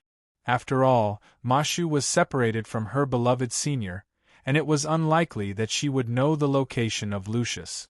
He's in the village. I'll look for him. Don't worry about me. Wu Ming greeted and disappeared. Wu Ming was also a follower, so naturally, he could still do spiritual transformation. Only Da Vinci, Matthew, and Hundred Faces Hassan were left in the room. It seems that there are some contradictions between us, Da Vinci said to Hundred Faces Hassan with a cheeky smile. Why was that? Because after Wu Ming left, Hundred Faces Hassan's eyes had been fixed on Da Vinci and Matthew. Unlike Da Vinci, Matthew was a good boy. In any case, in the desert, they did hinder Hundred Faces Hassan's work. Therefore, Mashu wanted to apologize to him. That, Miss Hayakuga, about what happened in the desert, Mashu said apologetically. However, before Matthew could finish, Hundred Faces Hassan interrupted Matthew. No need to say more. Because of the mask, Matthew couldn't see Hundred Faces Hassan's face, nor could he see her eyes. He only knew that Hundred Faces Hassan's voice was quite cold. Matthew was quite nervous. In her opinion, this negotiation was messed up. At the same time, Hundred Faces Hassan continued to speak. You did hinder me from kidnapping the Sun King's pharaoh, but this time you saved my compatriots, and we're even. Matthew was taken aback. Although Hundred Faces Hassan's voice was still cold, the words he said gave Matthew warmth. But, Miss Smoke Drunk Hassan, Matthew was speechless. In the end, they didn't save Smoke Drunk Hassan. In the end, they relied on Smoke Drunk Hassan's cover to successfully leave. Although it seemed that Drunk Smoke Hassan was trying to cover for the refugees to leave, Matthew and the others were also beneficiaries. Matthew felt guilty for abandoning his allies and escaping. That is Drunk Smoke's choice. I respect her choice. At the same time, I will also believe in the people she trusts. That's great, Miss Yagami. Thank you for your forgiveness and trust. Matthew was pleasantly surprised. No matter who was in the wrong, Matthew would be happy to see whoever apologized first and reached a peaceful ending. All right, reunion. Da Vinci, who had already seen through everything, celebrated with a smile. However, at this moment, the eyes of the Hundred Faces Hassan's skull mask glowed. However, that doesn't mean that I've forgiven you for what you did to me in the desert. At that time, the Hundred Faces Hassan took the initiative to retreat when he saw the pattern on Matthew's shield. This was a nicer way to put it, but a less pleasant way to put it was scared away. This was a matter of Hassan's reputation. He had to get it back. This was a matter of the reputation of the first Hassan who founded the Old Man of the Mountain cult. Well, he was definitely not worried about being cut down. Matthew was taken aback, and then he put on a look that looked like he was about to cry. The atmosphere instantly became cold again. Click! At this moment the door opened. I heard from the villagers that assassin is here? Where is he? Where is he? The voice was heard before the person was seen. After the voice reached everyone's ears, the red-haired figure came into view. Gudatsi, who walked into the room, looked around and did not notice the atmosphere at all. Master, please pay attention to the atmosphere. Cursed Wrist Hassan, who came with Gudatsi and was still standing outside the door, reminded her softly and kindly. After Cursed Wrist Hassan's reminder, Gudatsi also realized the problem. Then Gudatsi touched her red hair and looked at everyone with a laugh. Ugh! Ahahaha! Did I miss something? This made Hundred Faces Hassan shake his head helplessly. With such a master around, he could not maintain the cold atmosphere. However, this was a pretty good master. On the other side, Wuming, who was missed by Gudatsi, was now wearing the silver-white armor and walking in the village. Because the news that a good knight who knew the two knights had come to the villagers did not make a fuss about Wuming. This was also the reason why Wuming did not change his clothes. An armored knight with a known identity was better than an unknown person wearing ordinary clothes. The latter might cause trouble, so Wuming simply did not change his clothes. Moreover, he was now summoned as a Villo Knight. Ignoring the curious gazes of the villagers, Wuming kept a smile and walked around the village a little, but he did not find the Lucius that Matthew mentioned. Coincidentally, Wuming found the woman he met at the entrance of the village. Hence, Wuming hurriedly walked up to the woman with the standard smile of a round-table bull, Knight of the Knights, and started a conversation with the woman. We meet again, ma'am. I have something to ask. I don't know if it will cause you any trouble. No. How could it be? The woman blushed and nodded. I want to ask where Knight Lucius is. He might be an acquaintance of mine. I want to talk to him, but I don't see him in the village, so I want to ask. Wu-Ming asked in an extremely gentle tone, which made the woman feel a little smug. Ma-am. Wu-Ming responded and pulled the woman back to reality. Yes. Okay, Mr. Villo. The knight Lucius you are looking for is now at the cliff over there. The woman pointed to the direction Wu-Ming. Thank you, Ma-am. Wu-Ming thanked her. Although he did not have any sleeves, he still left like a cloud. After knowing the destination, Wu-Ming walked over slowly. Wu-Ming always felt that Lucius was not the other party's real name, but a fake name. As for why, Wu-Ming could only answer, intuition. Wu-Ming's intuition was always accurate, so Wu-Ming believed in his intuition. The woman did not lie to Wu-Ming. Sure enough, Wu-Ming found a knight wearing a white hooded cloak on the edge of a cliff. This Lucius took off the hood, and the silver-white ponytail fluttered behind Lucius. Although the back was facing, the silver hair gave people a feeling that the opposite party was very good-looking. Seeing this scene, Wu-Ming did not have any other feelings, only, sure enough. It's really you, Minister Bedivere.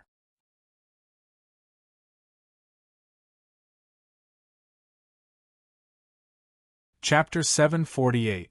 After hearing Wu-Ming's voice, the knight who called himself Lucius was stunned.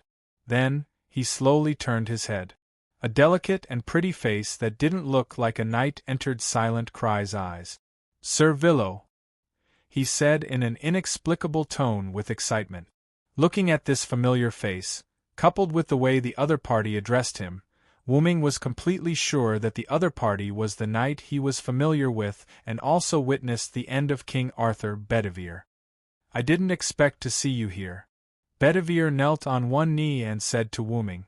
However, Wu-Ming controlled his spirit force to pull up Bedivere, who had not yet knelt down. You are always like this. I remember I said more than once that the person you need to kneel to is my king. Wu-Ming shook his head helplessly. Because of Wu-Ming's strength, reputation, and the knight's awe of Wu-Ming, plus the relationship between Wu-Ming and Artoria, Bedivere would want to salute Wu-Ming every time he saw Wu-Ming. However, Wu-Ming also told Bedivere more than once, or every time, there was no need to treat him like this. Although Bedivere would agree verbally, it would still be the same the next time they met. It had become a habit. However, seeing Bedivere like this made Wu-Ming quite nostalgic. Yes, I understand, Sir Villo. Bedivere stood up and replied. But it was estimated that he would forget again next time. You, on the other hand, should have already predicted my arrival. In the end, you still put on a very surprised look. Wu-Ming teased. However, Bedivere shook his head. No, how could it be? Although I knew about your news from Miss Fujimaru, and I did think about the scene of meeting you, I didn't expect to meet you at this moment. After all, from the information he learned from Gudatsi, Wu-Ming should still be in the Sky Fortress summoned from another world, Abant. He didn't expect Abant to be able to move, and move so fast that he could meet Wu-Ming in these mountains. Wu-Ming chuckled.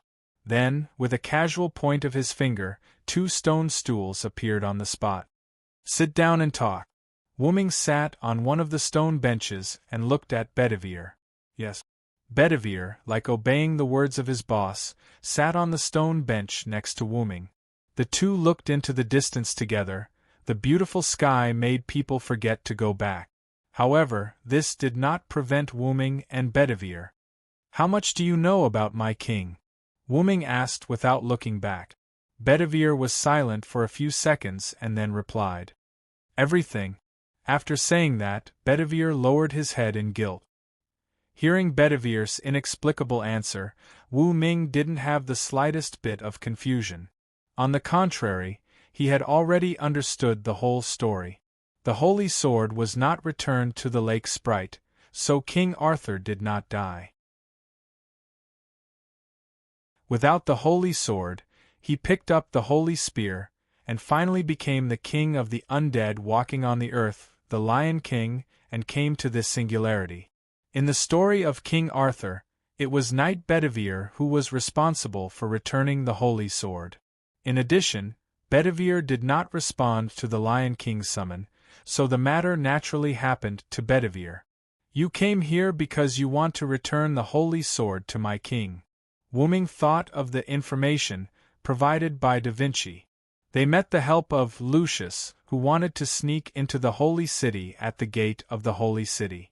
What was the purpose of sneaking into the holy city?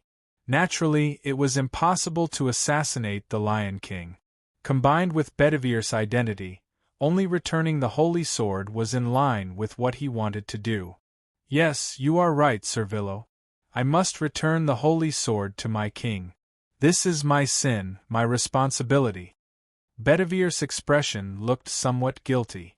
Looking at the guilty Bedivere, Wu Ming was attracted by Bedivere's right hand. Originally, Bedivere's right arm should have been empty, but now there was an extra silver white arm. With Wu Ming's knowledge, at such a close distance, he could naturally see what the extra silver arm was. It was the holy sword that changed its shape and effect. This is Merlin's technique. Without guessing, Wu Ming knew that it was Merlin's doing. Wu Ming once again thought of Merlin's expression when he told him about the Uruk singularity. That despicable face made it clear that Merlin must be up to something again. And Bedivere was probably one of the things that Merlin did. Wu Ming even thought that he was one of the things that Merlin did. You are right. Because His Excellency Merlin couldn't leave the Forbidden Tower, he helped me inlay this arm and guided me here.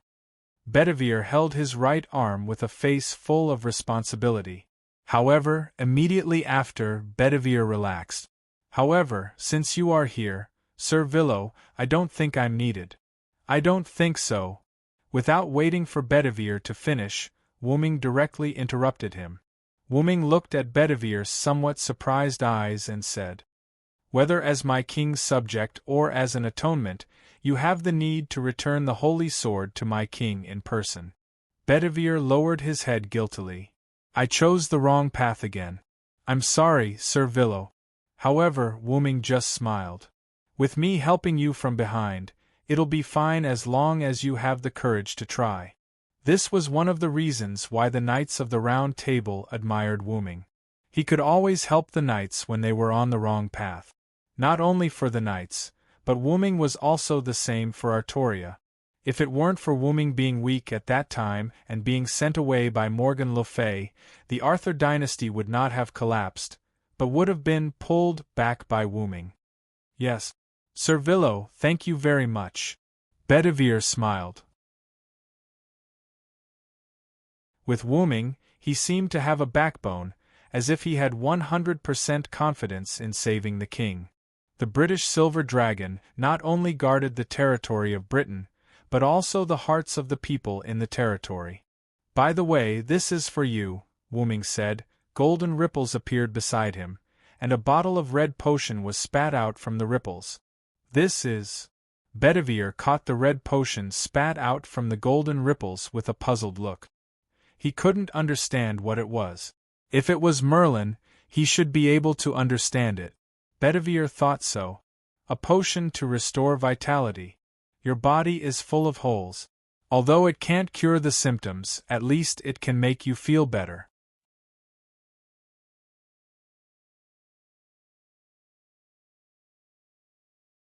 Chapter 749. Bedivere was stunned. Sure enough, how could he hide his physical condition from Mr. Villo?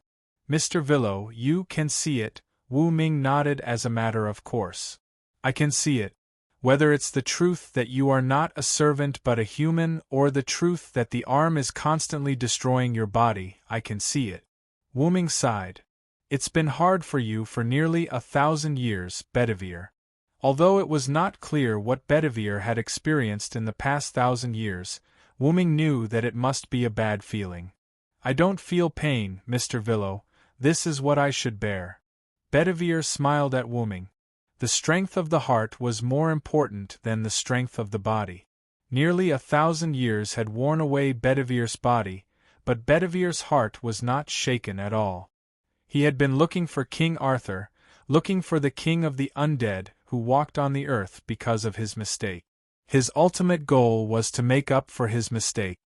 "I'm used to the pain of the body." Bedivere's eyes flashed with hope that would not be extinguished.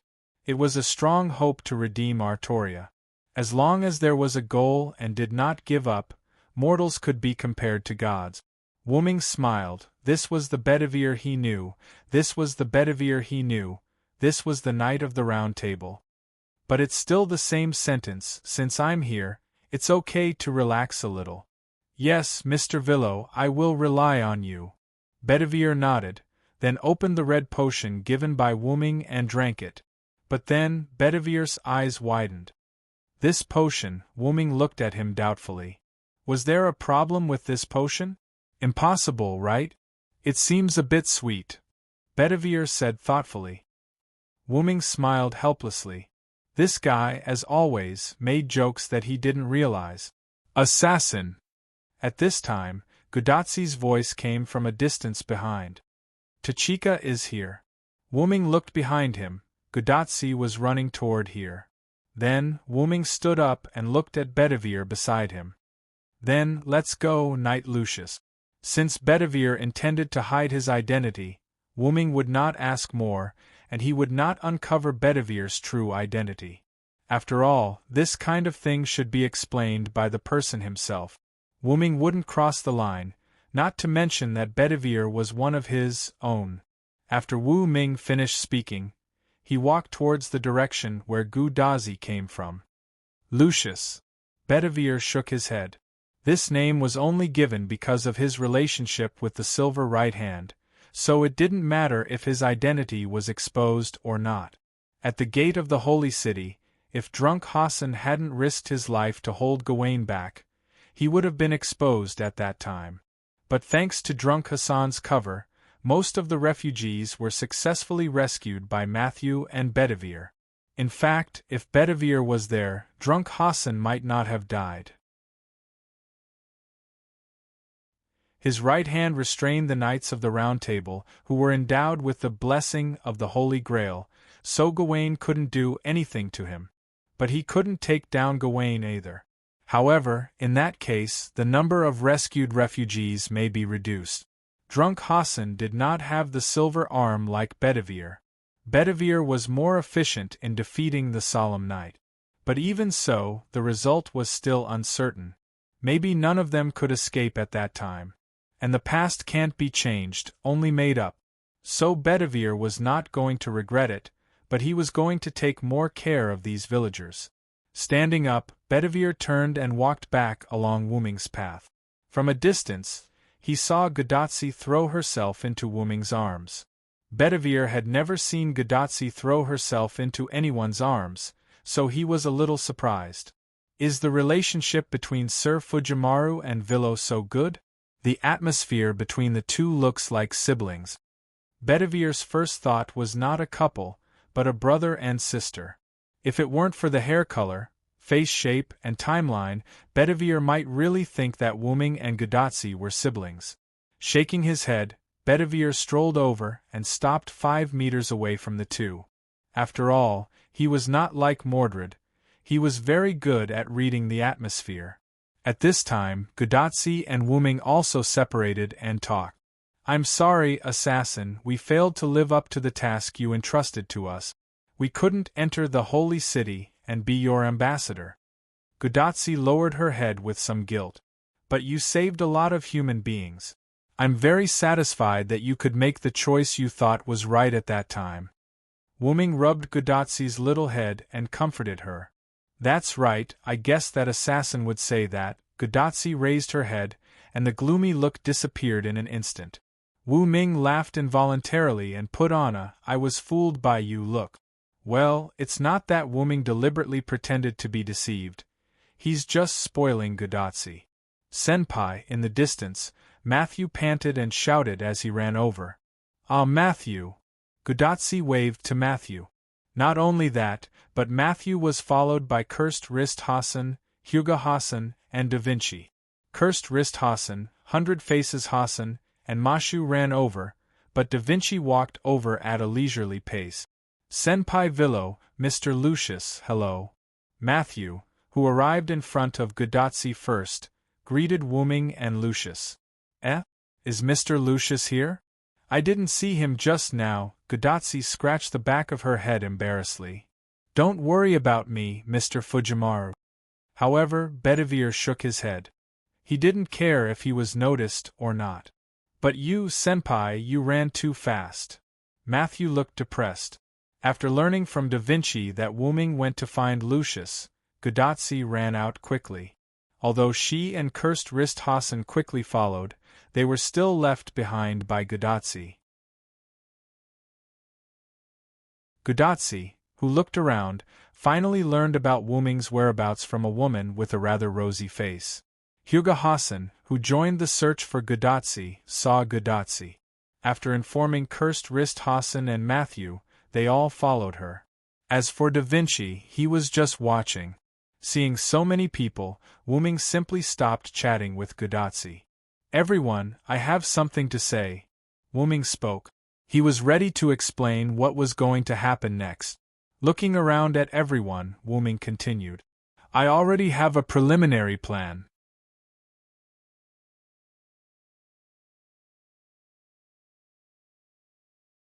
Chapter 750. Because of Wu Ming, everyone came to the residence of Godotsi and others, ready to discuss Wu Ming's plan. Because of this, Bedivere did not clarify his identity to Godotsi and others. But identity or not, it didn't matter to Godotsi. Whether it was Lucius or Bedivere, they were all good people who helped them, weren't they? In the room, a stone round table was placed in the center of the room, which was created by Wu Ming with Create Green item. When he saw this table, Bedivere was shocked because, except for some details and patterns, this was exactly Camelot's round table. But because Bedivere was currently concealing his identity, he controlled his expression very well. Everyone sat around the round table, sitting on a stone seat with a backrest like a throne made by Wu Ming, waiting for Wu Ming, who was sitting at the head of the table, to speak. This made Bedivere a little helpless. Wu Ming completely recreated the round table, and those seats were where the knights of the round table sat. But Bedivere just thought about it in his heart and did not say it out loud. Da Vinci was a little interested in the stone seat he was sitting on and the round table in front of him. He looked around as if he wanted to observe these arts. Although Godotsi was not as serious as Da Vinci, she was also very interested in these stone seats and round tables. On the other hand, Hundred Faces Hassan and Cursed Wrist Hassan sat upright with serious expressions. Matthew, on the other hand, looked quite nervous. Matthew knew that his servant was Galahad, but he didn't know that the table in front of him was a round table. He just felt nervous subconsciously. It seemed that it was because of Galahad that caused Matthew to have such a timid appearance. First of all, Tachika, I'll leave this to you. Wu Ming looked at Godotsi. Then, golden ripples appeared beside Wu Ming, and a golden cup emerged from the ripples. This is the Holy Grail, Matthew shouted excitedly. Except for Hassan, who had already seen it once, others were more or less surprised, especially Chaldea's group. There was no other reason, but the Holy Grail this time was too easy to obtain. This is what I got from the Sun King, this special Holy Grail, Wu Ming said and threw it to Godotsi. Hey, Godotsi caught the Holy Grail rather agilely. After experiencing this kind of catching movement several times, Godotsi was no longer the child who was easily flustered at the beginning. Doctor, can you recover the Holy Grail? Godotsi raised her arm and asked the bracelet on her wrist. In response, the bracelet made a sound. Just wait a moment because I didn't expect you, I need to wait a moment. However, Roman's voice gave people the feeling that he was flustered. Recovery is not urgent. Romani, can you identify this Holy Grail? Da Vinci said to the air. Although Da Vinci was not close to Godotsi, Romani, who was monitoring the scene, still heard Da Vinci's words. Identification is still possible, I'll do it now. Roman's voice came from Godotsi's bracelet. With the bracelet and the Holy Grail in such a close distance, identification was not a problem. Da Vinci knew this, so he made this request to Roman. And Da Vinci asked Roman to identify the Holy Grail, not because he did not trust Wuming, but because it was a necessary process. It was always right to be cautious, and Wuming agreed with this point, so Wuming did not say anything. Identification is complete, it is indeed the Holy Grail, but… Roman seemed to want to say something, but he hesitated. However, Roman still said it out loud. Although it is the Holy Grail, it is still impossible to determine whether it is the Holy Grail that caused this singularity. Roman's tone was full of caution, as if he was afraid of offending people. Doctor, this is the Holy Grail that Signor Villo painstakingly obtained from the Sun King, how can you have doubts? Matthew righteously defended his senior. I believe in assassin, since he said it is the Holy Grail of this singularity, then it must be. Guidazzi expressed her trust in Wuming. Romani is being targeted, Da Vinci laughed in schadenfreude. That's why I was considering whether to say it or not. Roman sighed helplessly.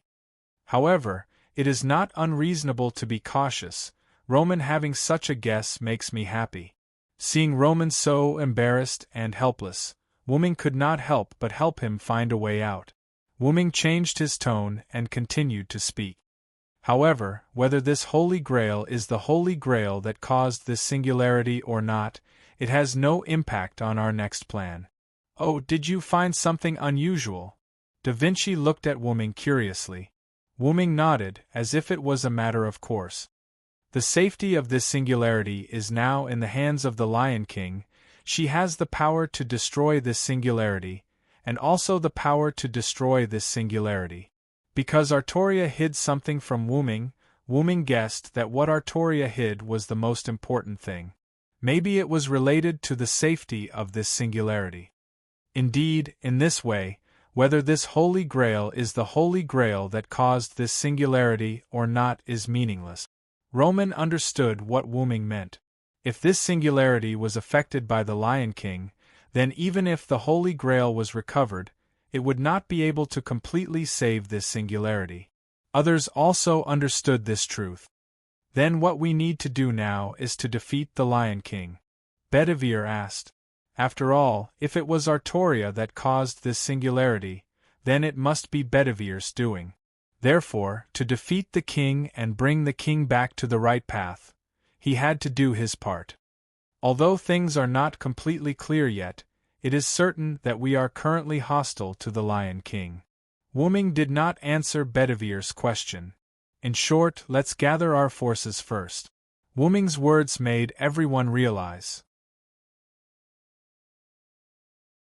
Indeed, other than Wuming who could fight, no one here could compete with the Knights of the Round Table one-on-one. Hassan was an assassin, Da Vinci was a magician, and Matthew was a defender. There was no way they could compete with the Knights in frontal combat. My Skywing Legion can only be used as a one-time use Joker card due to Fury, so we still lack a critical force. Wuming said as he looked at Cursed Wrist Hassan. The critical force you are talking about, could it be, seeing that Cursed Wrist Hassan understood what he meant, Wuming smiled. Yes, it's what you think.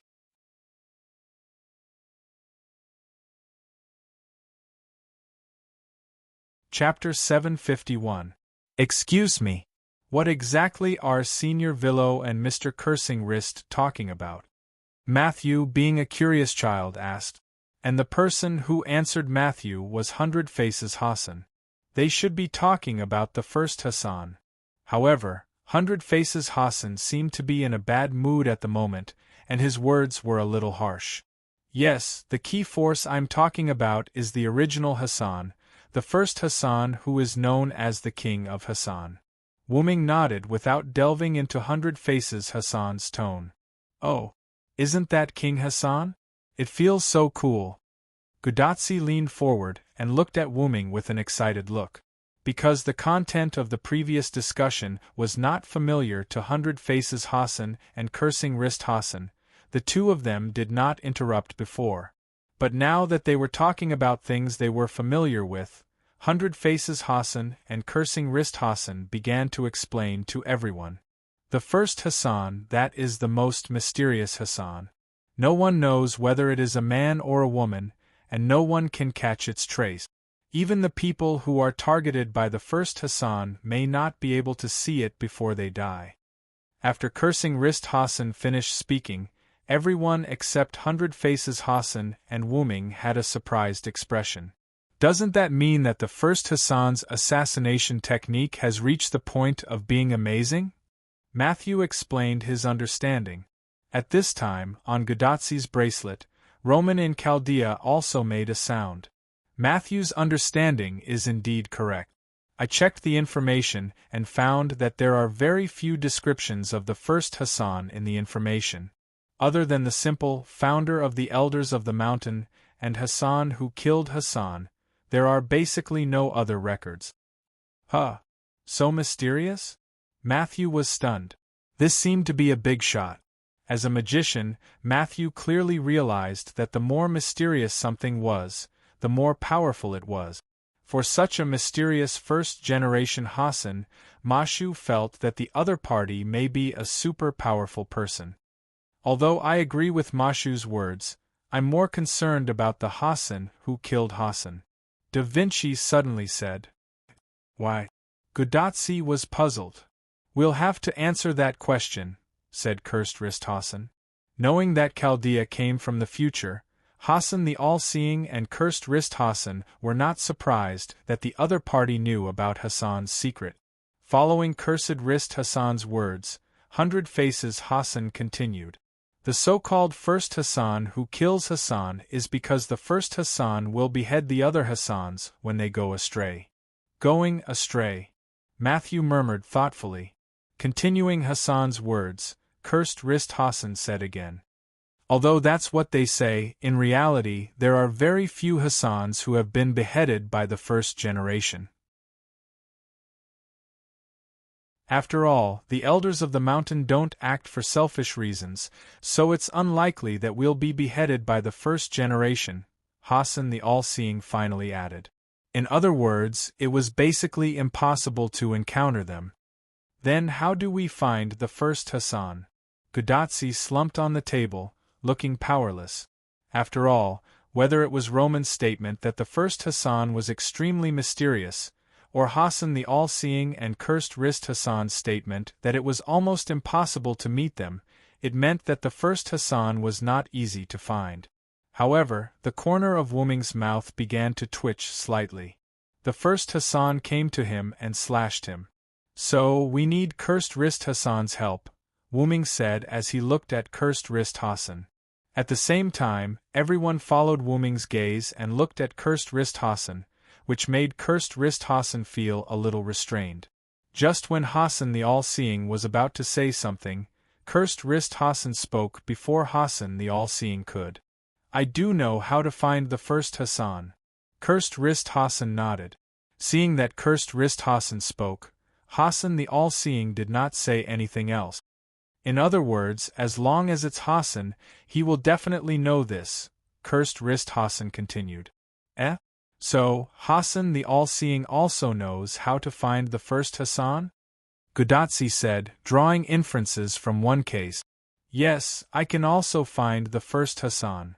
Without any evasiveness or hesitation, Hassan the All-Seeing admitted it naturally.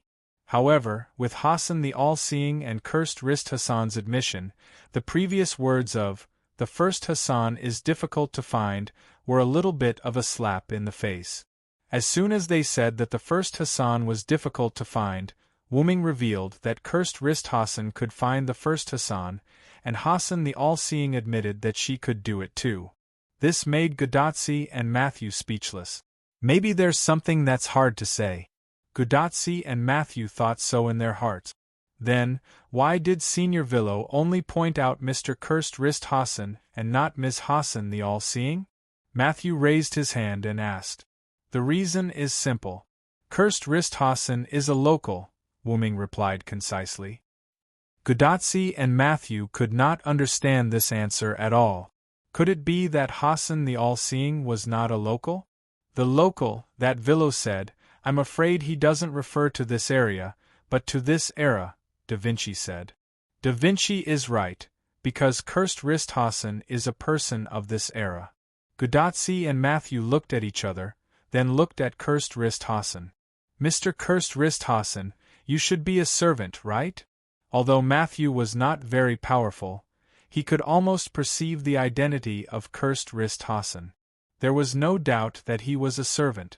Whether it was the spiritual form or the combat power comparable to a servant, it was solid evidence. I am indeed a servant, but this era is indeed my era, or the era not long after my death. However, Cursed Wrist Hassan did not understand one thing. How do you know about this? Cursed Wrist Hassan asked Wuming in a very respectful tone. Whether it was the powerful strength of Wuming that he heard from Gudatsi, or Wuming's ability to know Hassan's secret intelligence, Wuming was worthy of Cursed Wrist Hassan's respect. Wuming smiled slightly and answered Cursed Wrist Hassan's question. I know from the villagers. Cursed Wrist Hassan and All-Seeing Hassan were stunned, and then they understood. So that's how it is. So that's how it is. No wonder you have the assassin class adaptability. Even Da Vinci praised Wuming. However, not everyone understood, and there were still two people who did not understand. What the hell is going on? Don't keep us guessing, Gudatsi said unhappily. Only she and Matthew could not understand, and it was really uncomfortable. Cursed Wrist Hassan gave the answer. I'm afraid it's because of the villagers' conversation.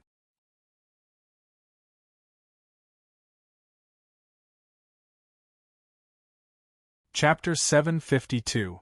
The villagers' conversation? What does that mean? Gudatsi was a little puzzled. Could it be that Wuming had tricked the villagers? Then, Wuming knocked her on the head. Ouch! Gudatsi shouted while holding her head. I'm not as bad as you think, Wuming explained. I only said that I accidentally heard about Cursed Wrist Hassan from the villagers when I was looking for Lucius. After all, the villagers did not have any entertainment facilities and were caught in the middle of a war. They could only chat to relieve their boredom. If the person he knew was powerful and kind, then there would be a lot of people talking about him. Wuming happened to hear something when he was looking for Lucius in the village. Through Wuming's own judgment and analysis, he came to the conclusion that Cursed Wrist Hassan was a local. I didn't ask at all. Wuming shrugged, indicating that he was innocent. However, Hundred-Face Hassan did not believe it. I don't think you can guess Cursed Wrist's identity from the villagers' chatter. So she directly expressed her disbelief. However, there would always be someone who believed it. And if the person involved believed it, then the others would have nothing to say. No, Hundred-Face, there is indeed such a possibility. Cursed Wrist shook his head at Hundred-Face Hassan, denying his doubts. After that, Hundred-Face Hassan did not say anything. Although she was a local, she was not from East Village, where Cursed Wrist Hassan was from. As the host, Cursed Wrist Hassan was more right than she was. Cursed Wrist Hassan himself knew that the villagers would talk about him from time to time, and he had inadvertently overheard the content of the discussion a few times. So, he was not surprised that Wuming could guess his identity. So, it's much more convenient for Hassan of this generation to lead the team to look for the first Hassan than someone who is not from this generation, isn't it? Wuming said as he glanced at Hundred-Face Hassan. Although Wuming didn't have much sarcasm, in Hassan's eyes, Wuming's glance was quite sarcastic. Humph! Out of sight, out of mind, Hassan turned his head away from Wuming. Seeing this, Cursed Wrist Hassan also knowingly diverted everyone's attention to the topic. Then, let me lead everyone to find the first Hassan. Hassan's body moved as if he wanted to say something, but after a slight struggle, he stopped. This was naturally reflected in Wuming's eyes. Coupled with Hundred-Faces Hassan's hesitation and Cursed Wrist Hassan's concealment earlier, Wuming could tell that there must be something that was hard to say. Cursed Wrist Hassan, where can I find the first Hassan? What's the price? This question stunned everyone. The first point wasn't a big deal, but the second point was the key point. Generally speaking, this kind of thing was discovered by oneself. Why did Wu Ming ask directly? Sometimes, Wu Ming still wanted to be a straightforward person. After all, being a detective was very taxing on his brain cells. In the mountains to the north, there's a Yazril temple. It's the holy land of the Hassans. Legend has it that the first Hassan has been sleeping in the temple, cursed wrist Hassan said, and could not help but look to the north. Hassan also spoke at this moment. Although it's a legend, we firmly believe that the first Hassan is sleeping there, Hassan said respectfully. Wu Ming nodded and then changed the topic. So, what's the price? Is it sacrificing the life of the current Hassan? Huh! Wu Ming's words made Gudatsi and Matthew exclaim in amazement. After all, the contrast was too great. To ask someone for help, one had to pay with one's life.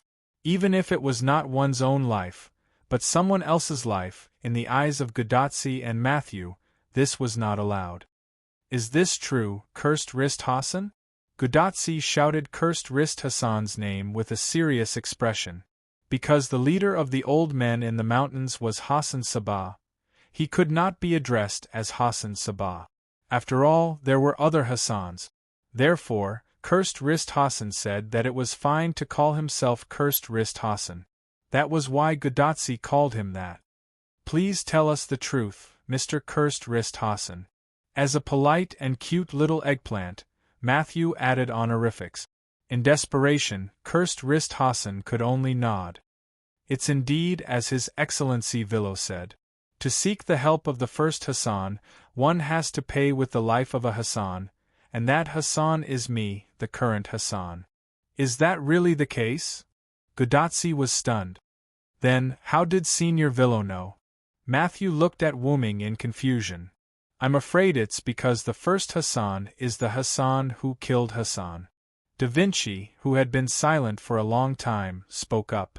Da Vinci is right. In fact, you can understand it if you think about it carefully. Wu Ming nodded and motioned for Gudatsi and Matthew to think about it.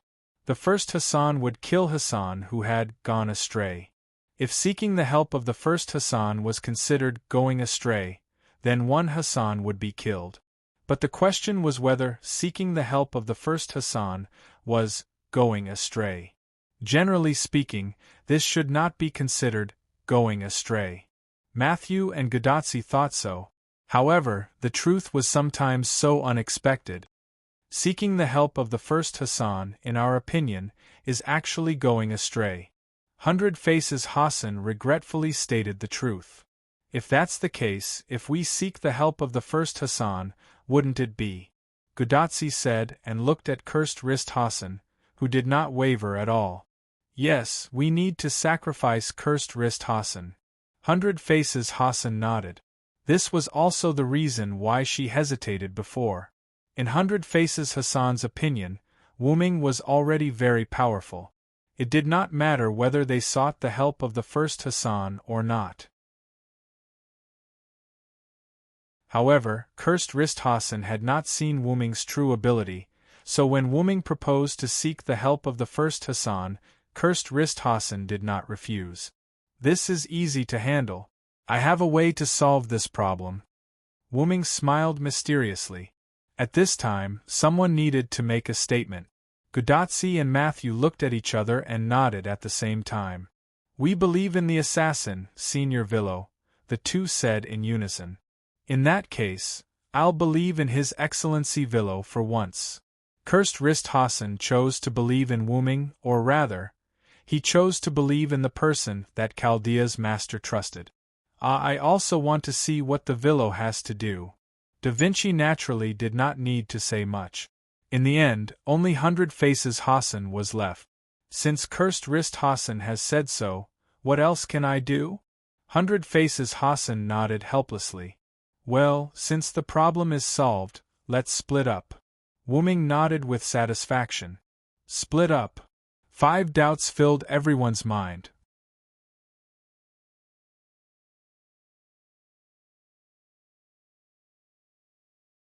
Chapter 753. Assassin, do you mean you're not going to work with us? Gudatsi looked at Wu Ming with some grievance. Initially they thought they could come together, but in the end they still had to separate. I'm sorry, Tachika. I have to save Serenity Hassan, who was captured by the Holy City. After all, time is of the essence, so splitting up is the best choice. Wu Ming looked at Gudatsi apologetically. Serenity Hassan? Gudatsi repeated Wu Ming's words. She did not know there was this Hassan. Is that so? You've already asked Sir Villo to save Serenity, 100 Faces. Cursed Wrist Hassan suddenly realized. This is what I asked Mr. Villo to do when I was in my village. 100 Faces Hassan explained who Serenity Hassan was and told everyone about his inference that Serenity Hassan was still alive. Because we still have compatriots to take care of, plus the place where Serenity is at is heavily guarded, we dare not act rashly for a while. Listening to Cursed Wrist Hassan's words, it seemed that he and 100 Faces Hassan had already begun to formulate a plan to rescue Serenity. And it just so happened that 100 Faces Hassan met me, so he asked me to meet Serenity Hassan. Wu Ming did not mention the misunderstanding between him and 100 Faces Hassan. He just gave a simple ending.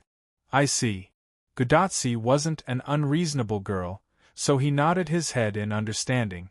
I know, I will definitely complete the mission you gave me, Assassin. Assassin, you have to work hard on your side too. She clenched her little fist and cheered for Wu Ming. Don't worry, I'm Villo there answered. Nothing will happen. Wu Ming reached out his hand and gave a thumbs up to Gudatsi in the void. Gudatsi also reached out her hand and gave a thumbs up in the void with a knowing smile. Then I'll leave it to you, Your Excellency Villo. I'll provide you with the specific information. Cursed Wrist Hassan thanked him. Okay, then I'll thank you in advance. Wu Ming nodded in a manner that was neither servile nor overbearing. Although he only needed to tell Wu Ming where the location was, Hassan also thought so he did not prepare any information for Wu Ming. However, since someone was willing to help, Wu Ming wouldn't refuse the other party's request, so he simply agreed. Then, I'll be in charge of rescuing Serenity Hassan. Tachika, Matthew, and Lucius will be in charge of going to the Yazril Temple with Cursed Wrist Hassan and Baijo Hassan. That's it. Wu Ming stood up and prepared to end the meeting. How sad, my dear Villo, are you going to abandon Da Vinci just like that? Da Vinci, who wasn't assigned a mission, complained. This made Wu Ming feel somewhat helpless. You're a caster, after all. It's better for you to stay here. Wu Ming smiled helplessly. And the villagers also need someone to protect them. If the servants leave, it'll be bad if there's any danger. For example, they would be discovered by the knights. After all, the West Village was still guarded by Abanti, whom Gapril and Baijo Hassan didn't know about. As for the East Village, once they all left, then no one could provide protection for the villagers. Although Wu Ming would also let Azrael stay to protect the village secretly, Azrael was currently a secret chess piece, so he had to let one of her servants stay behind. I'm a genius. Maybe I can help. After all, climbing a mountain is very tiring. Tachika is just an ordinary human. She should need transportation, and it can also speed up. Da Vinci said a series of benefits for him to go. However, Cursed Wrist Hassan immediately refuted. Unfortunately, on the way to the Yazril Temple, you are not allowed to take transportation. That is disrespectful to the first generation. Even Da Vinci was stunned by Cursed Wrist Hassan's sudden slap in the face. The main reason was that the road between them was so rugged that many people who took transportation fell off the cliff and died because of instability. That was why this rule was extended. But if you don't want to take transportation, you can follow me. Cursed Wrist Hassan's words made Da Vinci react instantly. Okay, no problem. Da Vinci smiled and replied quickly. This made Wu Ming feel helpless. But Da Vinci didn't mind. It wouldn't affect him anyway, probably. In that case, I won't go. Mr. Villo is right. Someone has to stay behind to protect the villagers.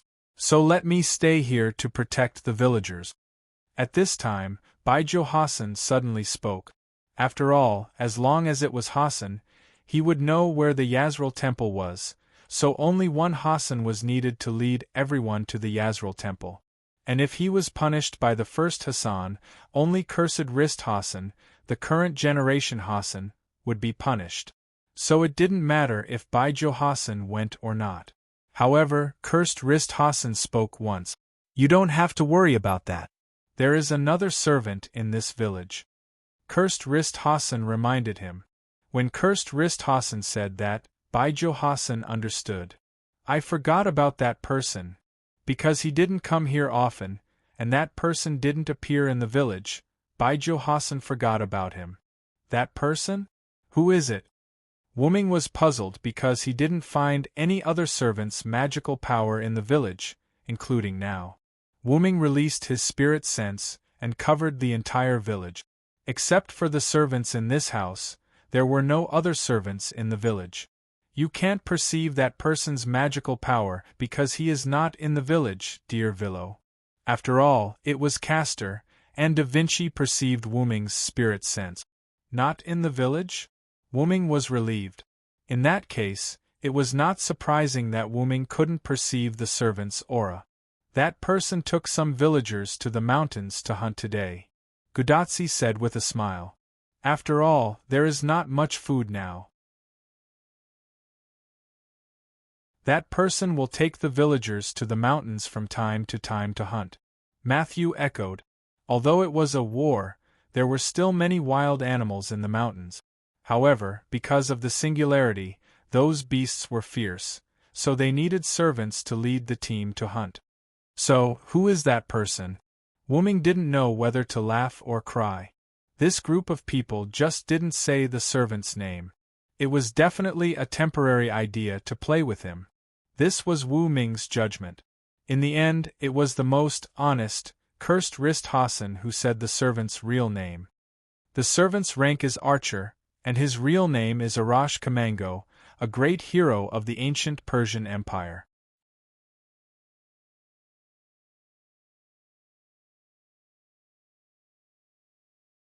Chapter 754. Because he was acting alone, Wuming left first. Gudatsi and the others were going to wait for Arash, who went out to hunt with the villagers, to come back and explain before going out, so Gudatsi and the others stayed in the village. Between the mountains, Wuming used his telekinesis to fly in the air and headed south. After leaving East Village for some distance, Wuming found a mountaintop similar to a cliff and stopped. I remember that Arash is a hero who can tear the earth with an arrow, but the price seems to be the shattering of his body. Wuming thought about the information of the great hero along the way. Although Wuming could also wait for Arash to come back and meet him before leaving, there was no need for that. After all, there would be opportunities in the future. Thinking of opportunities, Wuming thought of Smoky Drunk Hassan. His first meeting with Smoky Drunk Hassan was the last meeting. At that time, Wuming also thought that there was still a chance. I'm not a jinx. Wuming shook his head self-deprecatingly. As a matter of fact, it was inevitable for Smoky Drunk Hassan to make such a decision. It was a pity that he could not see him again. Wuming had a good impression of Hassan, who was willing to sacrifice his life to stall Tristan. However, the other party had left. Wuming shook his head and stopped thinking about it. Then, he looked in the direction of the cliff. He sensed someone there. Azrael? After Wuming said that, an angel floated up from the bottom of the cliff. It's me, Master. The newcomer was naturally the green-haired Azrael. Azrael's special skill played a big role.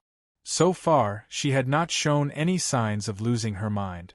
It seemed that the ability of the Skywing commander brought about resistance to the violent power.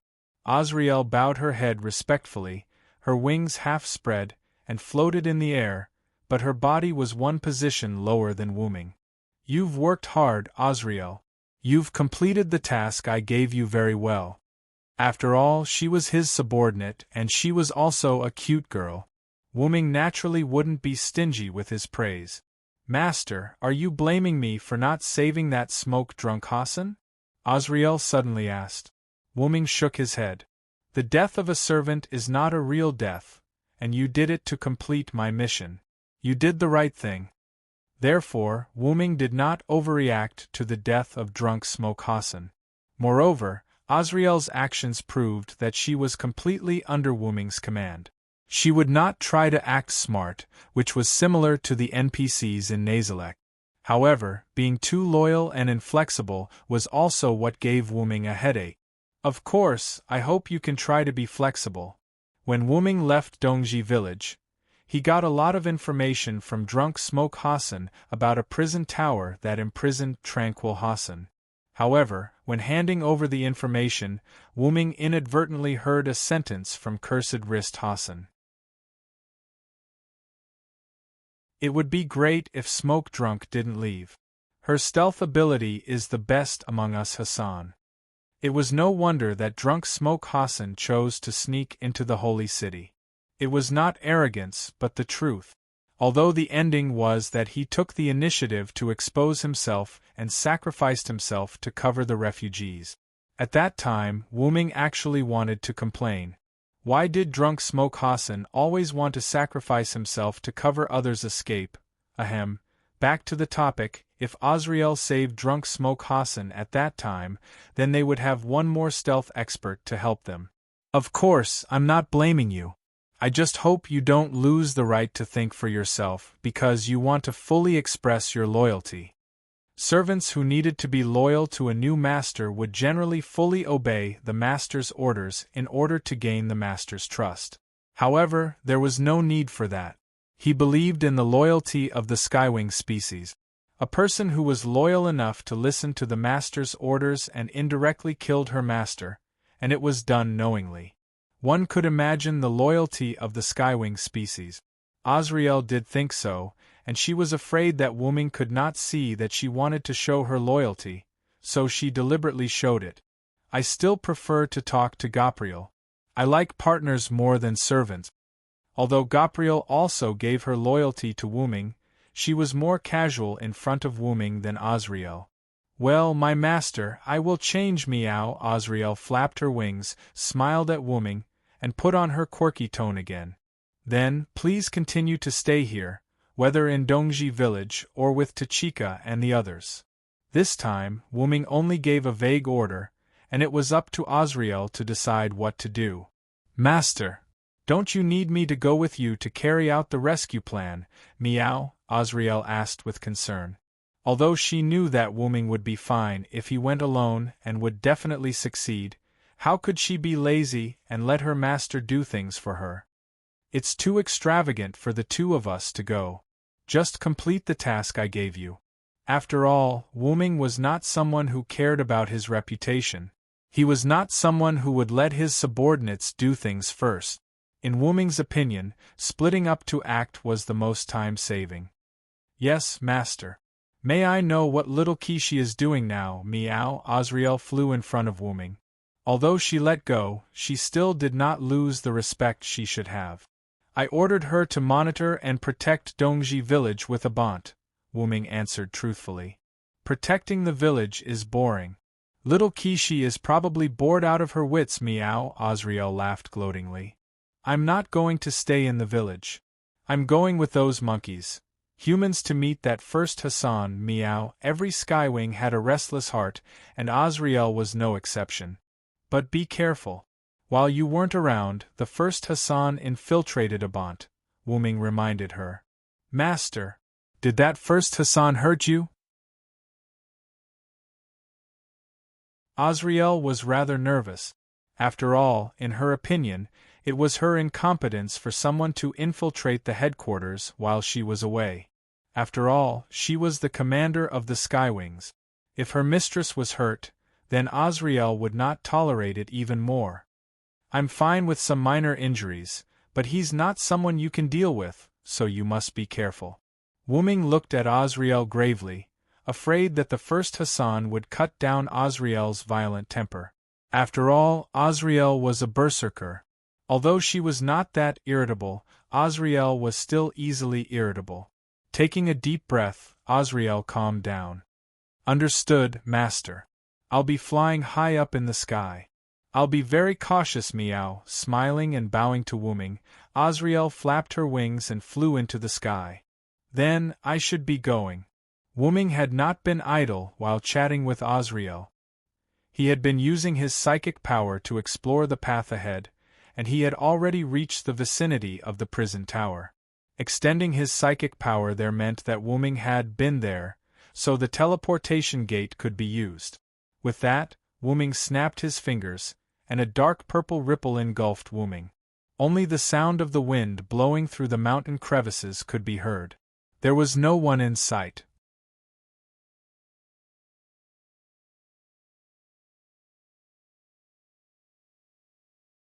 Chapter 755.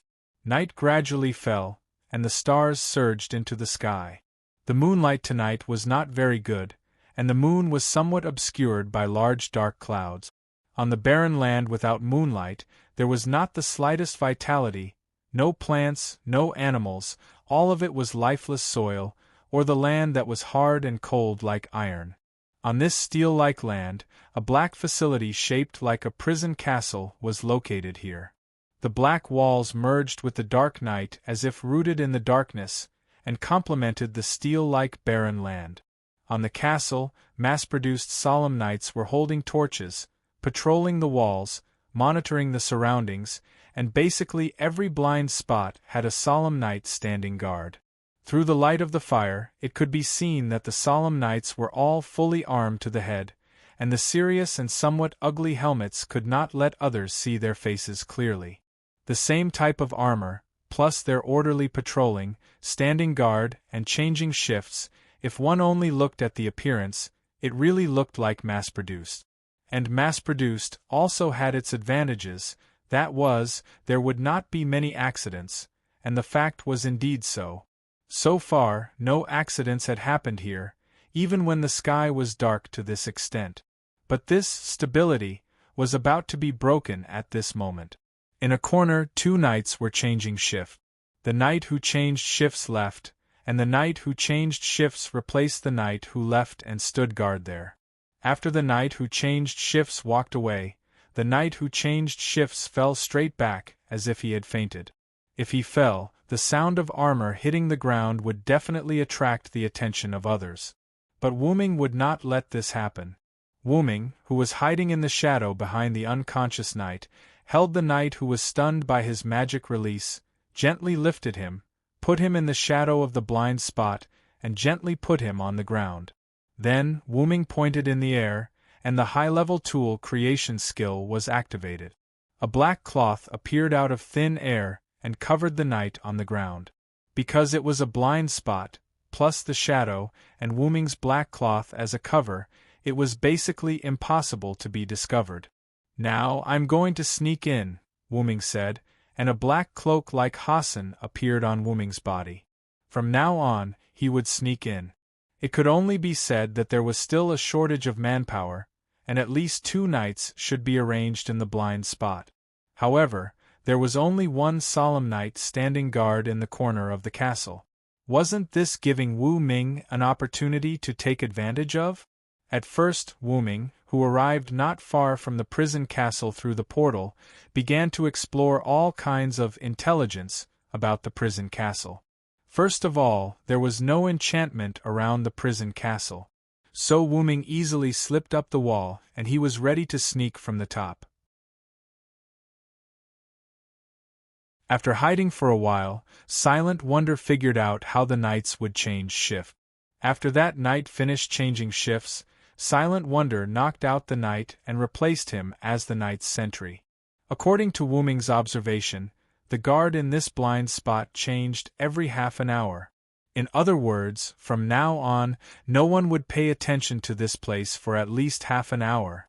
In other words, Wuming had half an hour to do whatever he wanted. Then, it was time for Wuming to sneak in. After waiting for a while to make sure that this blind spot would not be noticed by others, Wuming did not stay any longer. Wuming directly used the high-level tool creation to create a puppet with only the appearance of the solemn knight, and the real solemn knight would not wake up for a while. Wu-Ming was merciful that the guy was not shocked to death by the magic released. Without a few hours or intense stimulation, the guy would not wake up. After finishing the preparation, Wu-Ming put on the black cloak and quietly left along the wall of the building. After all, there was only one entrance to the lower level, so Wu-Ming naturally knew where to go. Avoiding the patrolling solemn knight, Wu-Ming quietly entered from the entrance of the tower and came to a corridor that could lead to the lower level of the castle. In order to avoid being blocked in the corridor, Wu-Ming used his mental power to support the soles of his feet and ran through the corridor without making the slightest sound. Because of the chaos, it was impossible for the holy city to have many people. Plus, this location was remote, so there were not many people inside the castle. At least, this was what Wu-Ming saw so far. At least Wu-Ming did not see many solemn knights along the way. Even if he did, Wu-Ming could rely on his own skills to avoid them. It had to be said that the construction of this prison castle was exactly the same as the prison castle in Camelot. Wu-Ming even felt like he was back at home. Cough cough. In short, Wu-Ming knew his destination, where was the prison room where the prisoners were kept. After all, he was also a knight of the Round Table. Soon, Wu-Ming came to an entrance to the lower level. Hiding in the corner, Wu-Ming saw two solemn knights holding spears at the entrance. In front of him was the entrance where the prisoners were detained. If it was in this castle, then Quiet Hassan would be in the prison room at this entrance. After finding Quiet Hassan, Wu-Ming could rely on the portal to save her. So, it was better to be reckless now. Wu-Ming picked up a stone and threw it in the opposite direction where he was. The two solemn knights looked over subconsciously. At this moment, the mental power attached to the soles of his feet burst out suddenly. Wu-Ming rushed to the two solemn knights like a missile. The two solemn knights obviously realized that something was wrong, and they also saw someone attacking them, but their body's reaction speed could not keep up with their thoughts. Wu-Ming, who rushed to the front of the two knights in an instant, pressed his hands on the heads of the two solemn knights, and magic power suddenly released. What? Before one of the knights could finish speaking, he was stunned by Wu-Ming's magic power. The other solemn knight, who did not have time to speak, naturally fainted earlier. Wu-Ming threw the two solemn knights casually, and the two solemn knights were swallowed by the black and purple ripples. In one corner, the black and purple ripples spat out the two and piled them together like garbage. Looking at the adults in the prison room, Wu-Ming gently patted the non-existent dust on his hands. After all, there was no need to be careful. Moreover, Wu-Ming did not feel that this door was safe.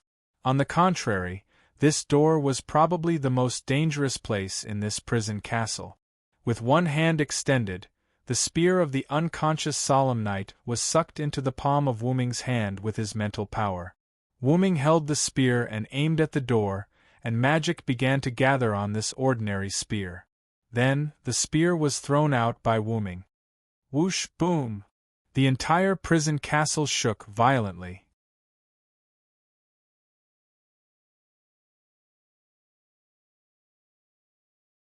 Chapter 756. Boom! The entire prison tower shook because of Wu-Ming's throw. The solemn knights on the tower panicked a little. Although there was no commander to command them, after a moment of panic, the solemn knights automatically gathered in an orderly manner and headed toward the source of the tremor, the prison in the castle. At the door of the prison room, Wu-Ming pondered and picked up the broken stone that splashed at his feet. A magic shielding enchantment. Wu-Ming saw the traces of a magic enchantment attached to the broken stone. Attached to these walls were enchantments that could completely shield magic. Although this enchantment was very ordinary, it was very practical. However, this enchantment was said to shield magic, but it was more like hiding magic. When setting up a magic trap or something with this enchantment, the enemy would not be able to detect the magic on the magic trap and thus would not be able to discover the trap. Of course, to deal with a magician, non-magic traps could also be set up. To put it simply, It was a trap created by the knowledge brought about by the development of science and technology. However, such a trap was basically useless against people like Wu-Ming, although magic traps were unlikely to work against Wu-Ming. However, this magic shielding enchantment was not used to hide the trap. The other party knew that the trap would not be able to do anything to Wu-Ming, so this enchantment was used to hide the person hiding in the prison room. Wu-Ming casually threw away the broken stone in his hand and then looked at the smashed door. The door was completely broken, and even the walls around the door had a lot of cracks. The broken stone that splashed at Wu-Ming's feet was part of this broken wall. Wu-Ming's throw accurately hit the target he wanted to hit. Although this blow caused a lot of smoke and the situation inside could not be seen clearly, Wu-Ming did not need to see clearly. After breaking the door, Wu-Ming extended his mental strength to see the situation inside. A large number of fully armed solemn knights, and a knight of the Round Table that Wu-Ming was familiar with, agronomen. This was what the other party was hiding. A fully armed, battle-hardened solemn knight, as well as a knight of the Round Table, iron agronomen. Unlike the solemn knights on the tower outside, the armor and weapons of these solemn knights were attached to magic. If these things were called magic attire in the magic world, it would be a very advanced magic attire. Is this Guinevere's work? Not to mention that Wu-Ming could recognize these things that were transformed by Guinevere. Among the knights of the Round Table, only Merlin, Guinevere, and Morgan were high-grade magicians. Morgan and Merlin were not here, only Guinevere was here. These magic attires undoubtedly came from Guinevere's work. Although Guinevere was a berserker, it was not impossible for him to read as a berserker and write as a caster. Even Soundless was able to read Saber's assassin and infiltrate berserker, so what else was impossible? In Wu-Ming's view, even Ramses II's sudden betrayal was possible. That was why Wu-Ming asked Gadotsi and the others to invite the first Hassan. When Wu-Ming was distracted, the sound of arrows piercing through the atmosphere came into Wu-Ming's ears. Shaking his head, he pulled himself back from the distraction. Wu-Ming stretched out one hand, and the meteor silver was spat out from the golden ripples and fell into Wu-Ming's hand. Wu-Ming held it tightly. Then Wu-Ming swung his sword violently, and the magic sword aura swept across and shot down all the arrows from the prison room. By the way, Wu-Ming's sword aura also blew away the surrounding smoke and dust. Wu-Ming saw the inside of the prison room. This door was just the main door, and there was a very empty hall inside. There was a wide corridor inside, and there were rows of prisons where prisoners were held. Wu-Ming was not familiar with this structure. It must have been remodeled when the prison castle was built. The purpose was obvious, that was Wu-Ming's current situation. A row of knights with bow and arrow magic attire lined up in the hall, maintaining the posture of bow and arrow. There was no doubt that the attack just now was launched by them. In the back row, there was a team of knights with spears, and all of them were also wearing high-level magic attire. Behind them, there was a Gwaun in black armor, and a row of knights with a knight's greatsword. Similarly, those knights' greatsword were also magic attire. Although it was completely incomparable with Wu-Ming's meteor silver, it was already a very powerful weapon for ordinary servants or humans. There was no doubt that those troops led by a Gwaun were a team of special forces. After all, even Guinevere couldn't always make magic attire for the knights, so those magic attire were very small. At least Wu-Ming didn't see them in the sacred city. Although there was also the possibility that they were hidden, Wu-Ming believed that this was a special force. If it was an ordinary servant, after dealing with the guard knights, they would definitely enter the prison to save people. In that case, the first wave of arrows just now was likely to be unstoppable. Of course, if you had a blood-stained armor, an invincible golden armor, an immortal demigod body, or something like that, you could naturally resist the attack. However, Wu-Ming didn't go in at all. The number of people in the prison castle was pitifully small, and the defense was very similar to a trap. How could there not be an ambush?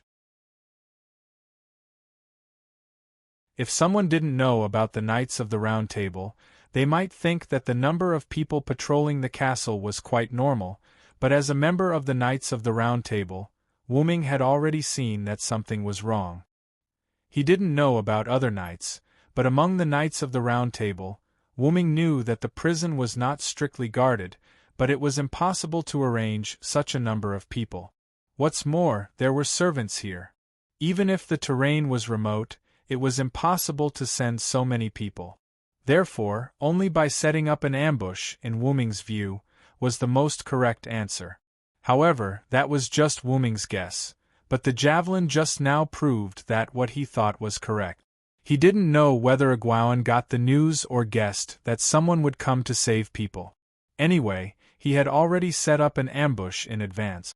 If it was Hassan, maybe he would be buried under this special force, but unfortunately, the person who came today was Wu Ming. Villo Theranciad. Aguan frowned. Through his expression, Wu Ming could see that he really didn't expect the person who came was Wu Ming. In other words, the information collected by Hassan was actually deliberately leaked by Aguan, waiting for Hassan to fall into the trap. Again, it was Wu Ming who came today. As a result, Aguan's plan was completely disrupted. You're tuning in to the Phoenix Knights YouTube channel.